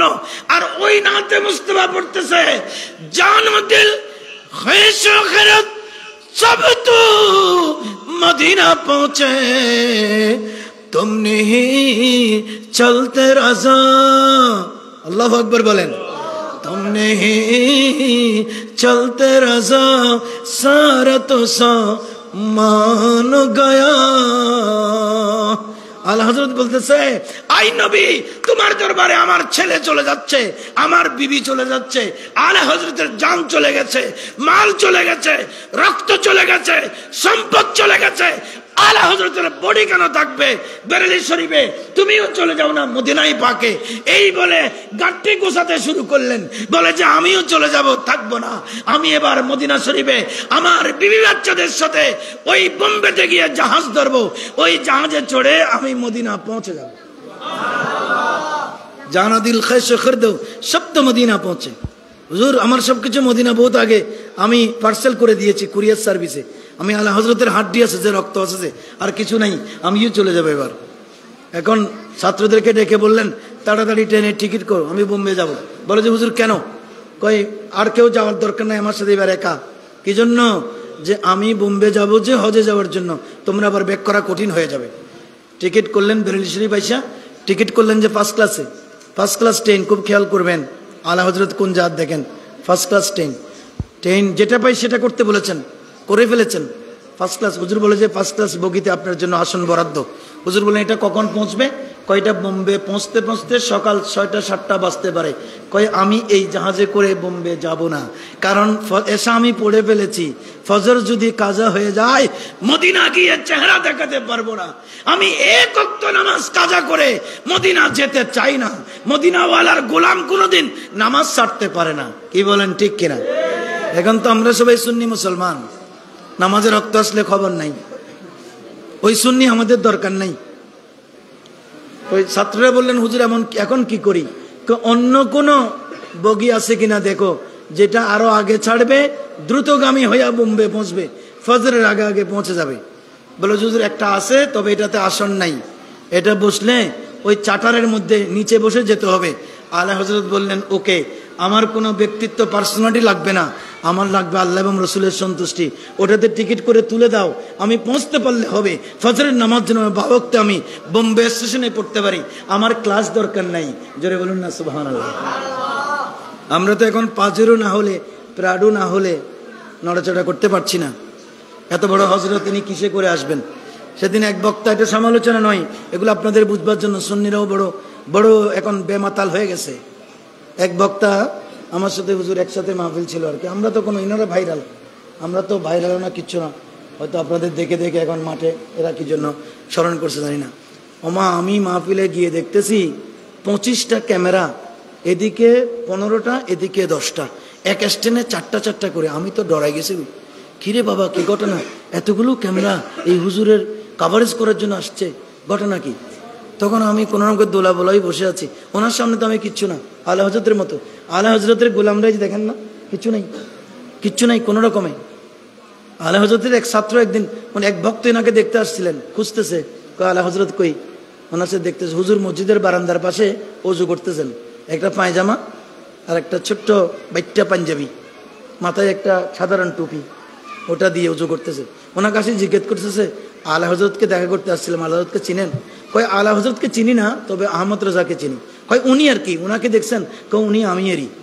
কয় দূর হুজুর, আপনি কেমনে আলা হযরত হবেন? যার ডাক নাম গোটা বিশ্বব্যাপী, মানুষ যার নাম শুনলে ওহাবিরা থরথর করে কাঁপে, আপনি কিভাবে আলা হযরত? কয় আমি আলা হযরত কিনা জানি না, তবে আহমদ রাজা, আমার নামের আগে একটা নাম আছে, আমার নাম হচ্ছে আব্দুল মুস্তাফা। জোরে বলেন সুবহানাল্লাহ। নবীর গোলাম, অত সংশয়ের দরকার নাই। আলা হযরত ওই ট্রেনের ডেকে বসে বোম্বে চলে যাচ্ছে, বোম্বে পৌঁছে হজে চলে যাচ্ছে। হজে উঠে গেছে, বিবি বাচ্চাকে পাইছে। এরা তো দেখে আশ্চর্য হয়ে গেছে, ওখানে যে হুজুর আপনার তো আসবার কথা না, আপনি কোত্থেকে চলে আসলেন? আপনি তো এবার যাবার কথা না। বিবি আশ্চর্য হয়ে গেলেন, কোত্থেকে কিভাবে আসলেন? বড় যে ঘটনা ঘটেছে কি, আমি ঘরে যাবার পরে মদিনাওয়ালা আমাকে এমন ভাবে টান দিয়েছে, 1 সেকেন্ড আমি ঘরে থাকতে পারি নাই। আমি দৌড়ে এসে বেরেলিতে ট্রেন যেটা পাইছি ওটাতে উঠে গেছি, তোমাদের সাথে আমি জাহাজে এসে গেছি। এবার তোমাদের সাথে আমিও মদিনাওয়ালার দরবারে যাব। বিবি বাচ্চারা আশাকারা তো খুশি হয়ে গেছে। উমাইর রেজভী হুজুর হজে যাচ্ছে বললে শত শত মানুষ ওই কাফেলায় যোগ দিবে। হুজুরের সাথে হজ করা ভাগ্যের ব্যাপার, মাসলাই বুঝে গেলে আর আমাদের টেনশন নাই। হুজুর তো আছে, গোটা মাসালার ডিফু আছে, মুফতি সাহেব আছে। আলা হজরত থাকলে ভয় কিসের? ভয় তো পাচ্ছে এক জায়গায়। জাহাজ যখন আরব সাগরের মাঝখানে গেছে তখন ঝড় তুফানে পড়ছে। কিসে পড়ছে? কথা বলেন। ঝড় তুফানে পাইছে। ঝড় তুফানে পাইয়া একেবারে তালমাতাল। কাপ্তান বললেন বহু চেষ্টা করেছেন জাহাজ কন্ট্রোল করবার জন্য। কাপ্তান একেবারে শেষমেশ সারেন্ডার করে ড্যাগে চলে আসলেন। বললেন যে আপনারা সবাই দোয়া করেন, আপনারা সবাই হাজি সাহেব সবাই দোয়া করতে থাকেন, নামাজ কালাম পড়েন। আমার কন্ট্রোলের বাইরে, আউট অফ কন্ট্রোল আমার জাহাজ, এই জাহাজ ডুবে যাবে আমি নিশ্চিত। আপনাদেরকে বাঁচাতে পারবো না বলে আমি দুঃখিত, একে অপরকে ক্ষমা করবেন। এই এলান দেওয়ার পরে সকলে দৌড় দিয়ে আলা হজরতের কাছে আসলেন। বললেন হুজুর বিপদ, আমাদের কাপ্তান সাহেব সারেন্ডার করেছেন, উনি বলছেন জাহাজ ডুবে যাবে, ঝড় তুফান জাহাজকে পেয়েছে, এই মুহূর্তে কি করণীয় আছে? আলা হজরত কাপ্তানকে বললেন আপনার কাছে কি কোনো জায়নামাজ আছে? বলেন যে হুজুর জায়নামাজ আছে। কয়েকটা জায়নামাজ দেন, গাড়ির সাথ আপনার জাহাজের সাথ খুলে দেন, আমি একটু ড্যাগের উপরে যাব। ড্যাগের উপরে গিয়ে বললেন কাপ্তান সাহেব আপনি কম্পাস দিয়ে আমাকে মদিনা কোন দিকে দেখাইয়া দেন, মদিনার দিক ঠিক করে দেন। কম্পাস দিয়ে মদিনা ঠিক করে দিলেন। ওদিকে জায়নামাজ বিছালেন, মক্কার দিকে বিছান নাই, মদিনার দিকে বিছিয়েছেন। নামাজের সময় মক্কার দিকে, নবীর প্রেমিকরা যখন আমার নবীর সাথে দিদার দেবেন তখন হবে মদিনার দিকে। মদিনা হচ্ছে ইমানের কেবলা। কিসের কেবলা? ইমানের কেবলা। আর ইসলামের নামাজের কেবলা হচ্ছে মক্কা। আর আমাদের তরিকতের জগতের, কাদেরীদের রুহানি জগতের কেবলা হলো গৌসে আজম দস্তগীরের বাগদাদ শরীফ। কি বলেন ঠিক কিনা?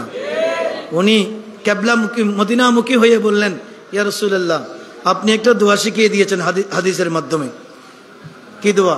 রসুলকে বলতেছেন বিসমিল্লাহে, আপনারাও পড়ুন বিসমিল্লাহে, এই পড়তে পারতেছে না, বিসমিল্লাহে মাজরাহা ওয়া মুরসাহা ইন্না রব্বি লাগফুরুর রহিম। এটা কিসের দোয়া বলেন তো? কিসের দোয়া? যখন আমরা যানবাহনে অথবা নৌপথে ভ্রমণ করব তখন এই দোয়াটি পড়ে উঠার জন্য আমার রসুল আমাদেরকে শিক্ষা দিয়েছেন। এখন তো শিক্ষা কোথায়? মক্তব নাই তো শিখবে কোত্থেকে? হুজুর নাই, বিসমিল্লাহি মাজরাহা ওয়া মুরসাহা ইন্না রব্বি লাগফুরুর রহিম, এটা এখন আর ছাত্রদের মুখে শোনা যাবে না। এখন তো মক্তবে আর পড়ালেখা নাই, ছেলে মেয়েরা এখন সত্যিকারের তালিম নাই। আলা হজরত বলছেন আমি এই জাহাজে হাজিরা ওই দোয়া পড়ে উঠেছেন কিনা আমি জানি না, কিন্তু আমি আলা হজরত ওটা পড়ে উঠতে ভুল করি নাই। হুজুর আমি ওটা পড়ে উঠেছি, আমি ডান পা দিয়ে উঠেছি। আপনি বলেছেন, হাদিসে পাকে বলেছেন এই দোয়া পড়ে যিনি যানবাহনে উঠবে, জাহাজে উঠবে, ওনার জাহাজ কখনো ডুববে না। তো আপনার সেই হাদিসের বাণী আজকে অসার হয়ে যাবে। যদি জাহাজ ডুবে যায় আপনার সাথে আমার আজকে দফা রফা হবে। আপনি যে দোয়া দিয়েছেন গোলাম তো সেই দোয়া পড়ে উঠেছেন, এক সেকেন্ডের মধ্যে জাহাজ তালমাতাল থেকে উঠে গেল, জাহাজ সহি সালামতে জেদ্দার দিকে গমন করতে শুরু করলো। কাপ্তান জেদ্দাতে গিয়ে আলা হজরতের কদম ছুঁয়ে সালাম করে বললেন হুজুর সব আপনার মেহরবানি, আমরা তো ডুবে গেছিলাম হুজুর, আমরা তো শেষ, আমি তো সারেন্ডার করেই ফেলেছি। আলা হজরত বললেন নো, তুমি ভুল বলেছো, এটা আমার মেহরবানি না, এটা আমার নবীর করম। জোরে বলেন সুবহানাল্লাহ। আলা হজরত যদি সেদিন হজে না যেতেন ওই জাহাজ ভর্তি মানুষগুলো ডুবে যেত। এখানে আলা হজরতের সাহেবজাদাও থাকতো, আলা হজরতের আহলিয়া মোহতরমা বিবি সাহেবাও থাকতেন। এজন্য আল্লাহ রসুল আলা হজরতকে ঘর থেকে ডেকেছেন, কেউ আমার সুন্নত পালন না করলো তুমি করো, আর তোমার মাধ্যমে আমি হাজার হাজার হাজিকে জাহাজ থেকে উঠাইয়া দিয়া প্রমাণ করে দেব আলা হজরত জিন্দা। আলা হজরত যে নবীর শানে গুলামি করে সেই নবী পাক জিন্দা। কি বলেন ঠিক কিনা? এজন্য মাসলকে আলা হজরতের উপর মজবুত থাকবেন। আকিদের ব্যাপারে কাউকে কখনো ছাড় দেবেন না, সে যেই হোক, আকিদের ব্যাপারে কোনো ছাড় হবে না। এটাই হচ্ছে আলা হজরতের দর্শন। সবার সাথে মিশে যাবেন দাওয়াতের জন্য, সবার সাথে মিশে যাবেন ওয়াজের জন্য, সবার সাথে মিশে যাবেন হাদিয়ার জন্য। এটা মাসলকে আলা হজরত বিরোধী। এটা করলে কি হবে? এটা করলে তো কিয়ামত পর্যন্ত আপনারা সংখ্যায় কমে যাবেন। এখন গ্লোবাল সিচুয়েশন, আমার হুজুররা বলবে এই গ্লোবাল সিচুয়েশনের এই যুগে আপনি বিচ্ছিন্ন হয়ে যাবেন, কখনো নয়। আমি সংখ্যা কত সেটা দিয়ে আমার শক্তির বিবেচনা করি না। হজরতে ইমামে আলী মুকাম সৈয়দনা ইমামে হোসাইনে পাক, ওনার ছিল 82 জন শিশু এবং ঘরবাসী গরওয়ালি রমণীরা সহ 82 জন, আর কাফেররা ছিল 22,000, এজিদ ছিল 22,000। তাহলে 22,000-এর সাথে হোসাইনি 82 জন কম, এটা মানে দুর্বল নয়। এক হোসাইন থেকে লক্ষ কোটি হোসাইন জন্ম নেবে। এটাই হচ্ছে মাসলাকে আলা হজরত। মাসলাকে আলা হজরতের উপর থাকবেন, হুসাইনিয়তের উপর থাকবেন, এটা পৃথিবীর জমিন থেকে কোনোদিন ম্লান হবে না। হুসাইনি পতাকা পৃথিবীর জমিনে তা কিয়ামত উদ্দিন থাকবে। কি বলেন ঠিক কিনা? এজিদিরা যারা বিভিন্ন কিছু খিচুড়ির মতো মিলাই ঝুলাই খায়, ওদের অস্তিত্ব পৃথিবীর জমিনে একদিন থাকবে না। এজিদিয়ত এখন আর পৃথিবীতে নাই, হোসাইনিয়ত আছে এবং থাকবে। ওহাবিয়ত পৃথিবীর জমিনে একদিন থাকবে, আরেকদিন চলে যাবে।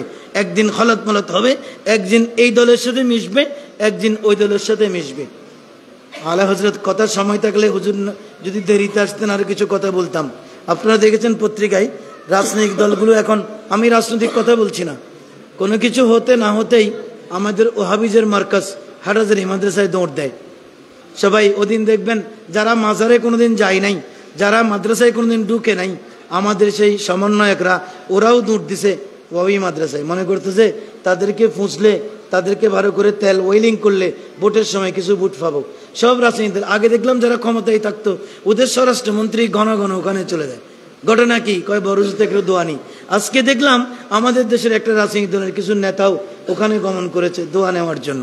কিন্তু আলা হজরত জিন্দেগানিতে কোনো রাজনৈতিক নেতা, কোনোদিন রাজনৈতিক কেতা, কোনো দলের নেতা, কোনোদিন দলের কেতা ওদের দরবারে গেছে, কোনো নজির কেউ দেখাতে পারবে না।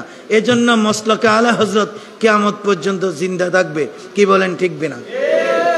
গান্ধী একবার প্রস্তাব দিয়েছিলেন আলা হজরতকে, মহাত্মা গান্ধী প্রস্তাব দিয়েছে কি, আমি একটু আপনার সাথে দেখা করতে চাই। কে কে কার সাথে দেখা করতেছে খুব খেয়াল করবেন। আলা হজরত মহাত্মা গান্ধীর কাছে যাচ্ছে না। আমরা হলে গান্ধীর কাছে দিনে 24 বার যাইতাম ক্ষমতা নেওয়ার জন্য। জোতা দোনো জোড়া বুকের মধ্যে দিয়ে দৌড় দিতাম। গান্ধীজি, জি বাবুজি একটু দোয়া করিয়েন, বাবুজি আশীর্বাদ ফরমায়ে, আশীর্বাদ করিয়েন। গান্ধী প্রস্তাব রাখছে আলা হজরতের কাছে, হুজুর আমি একটু আপনার সাথে দেখা করতে চাই। বলছে আমার সাথে দেখা করতে কোনো অসুবিধা নেই, তবে কি জন্য আসবেন আগে এজেন্ডা ঠিক করেন। কয় এজেন্ডা কি? কয় এজেন্ডা হচ্ছে হুজুর ব্রিটিশকে দৌড়াবার জন্য আমরা দুজন এক হয়ে যাবার জন্য কিছু কথা বলবো। কয় ব্রিটিশকেও তো দৌড়াবো, তোমাকেও দৌড়াইতে হবে, কারণ তুমি ব্রিটিশ চেয়ে কম না। ব্রিটিশ যেমন বড় শয়তান, তুমি এর চেয়েও কম শয়তান না। তোমার ফাঁসার মধ্যেও আগুন ধরাই দিতে হবে, কারণ আমি এসেছি সব বাতিলের বিরুদ্ধে যুদ্ধ করবার জন্য। এক বাতিলকে দৌড়াবার জন্য আরেক বাতিলের সাথে সখ্যতা করব। এখন সুন্নিরাও মাঝে মাঝে ঐক্যের ডাক দেয়। আমার হুজুর আছে, এই জন্য বলতেছি, হুজুর যেহেতু বড় মরকজে আছে, আমাদের ছোট মানুষের কথাগুলো ওখানে দেবে। ঐক্য করতেছে কার সাথে? ডালে চালে খিচুড়ি করতেছে, কার সাথে ঐক্য করতেছেন আপনি? এই ঐক্য আমাদের দরকার নাই। আমরা ঐক্য করব মসলকে আলা হজরতের ভিত্তিতে, আর কোনো এতাকাদের ভিত্তিতে সুন্নিদের ঐক্য কোনোদিন হবে না। এই জন্য আলা হজরত বললেন কি জন্য আসবেন, এজেন্ডা ঠিক করেন। কয় হুজুর এটা, কয় এটা নয়, দিন ধর্ম আল্লাহ এবং রসুল তাদের ব্যাপারে জানতে আসলে আমার দরজা তোমার জন্য খোলা, তোমাকে সময় দেব, কারণ এর বাইরে 1 সেকেন্ড সময় দেওয়ার সুযোগ আমার নাই। কারণ যেদিন আমি এসেছি রসুলের সাথে ওয়াদা করে এসেছি, দাহন মে জবা তোমারে লিয়ে, বদন মে হেজা তোমারে লিয়ে, हम आए यहाँ तुम्हारे लिए, उठे भी वहां तुम्हारे लिए। জোরে বলেন সুবহানাল্লাহ। আমি এসেছি রসুলের কথা বলবার জন্য। আপনি ওটা শুনতে আসলে ঠিক আছে, কুটুল্লা চাণক্যের চাল মারি দেওয়ার জন্য দরকার নাই। তুমিও বাতিল, ব্রিটিশও বাতিল, সব বাতিলের বিরুদ্ধে আমার কলম এবং জবান একসাথে চলবে। ওটার নাম হচ্ছে আলা হজরত। কি বলেন ঠিক কিনা? এজন্য মসলকে আলা হজরত উপর এক থাকবেন। আমরা ওটা হলে আপনাদের সাথে আছি, কোনো বিনিময় দিতে হবে না। বিনিময়ের জন্য আসি নেই, বিনিময় লাগবেও না। হাদিয়া দিলে মহব্বত সহকারে আলহামদুলিল্লাহ, ঘরে যাওয়ার আগে কোনোদিন খুলেও দেখি না, কোনো নজির নেই। কি জন্য? আমরা নিষ্কক্ষ করেছি মসলকে আলা হজরতের জন্য। যত মিশবেন তত বুঝতে পারবেন, কথাবার্তাগুলো শুনলে বুঝতে পারবেন, কারোর সাথে আপোষ চলবে না, নিজেই হোক।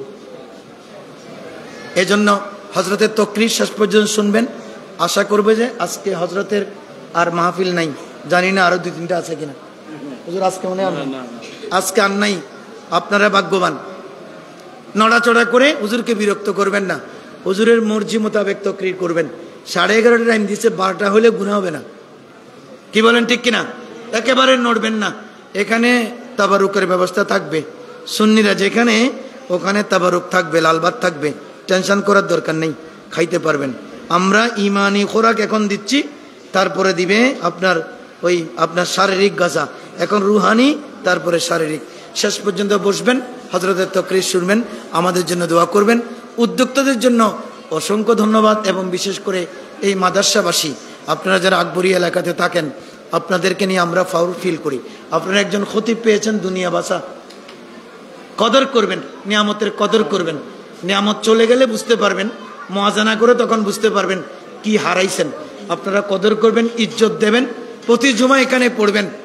মাসলাক আলা হযরতের কথা নিশ্চয়ই প্রতি জুমাতে কোনো না কোনোভাবে হয়, কথা ডাইরেক্ট না বললেও মুস্তাফা জানানোর মত পড়িত, এটাই হচ্ছে মাসলাক আলা হযরতের কথা। আল্লাহ আমাদের সকলকে কবুল করুক, সবাই বলুন আমিন। আসসালামু আলাইকুম ওয়া রাহমাতুল্লাহি ওয়া বারাকাতুহু।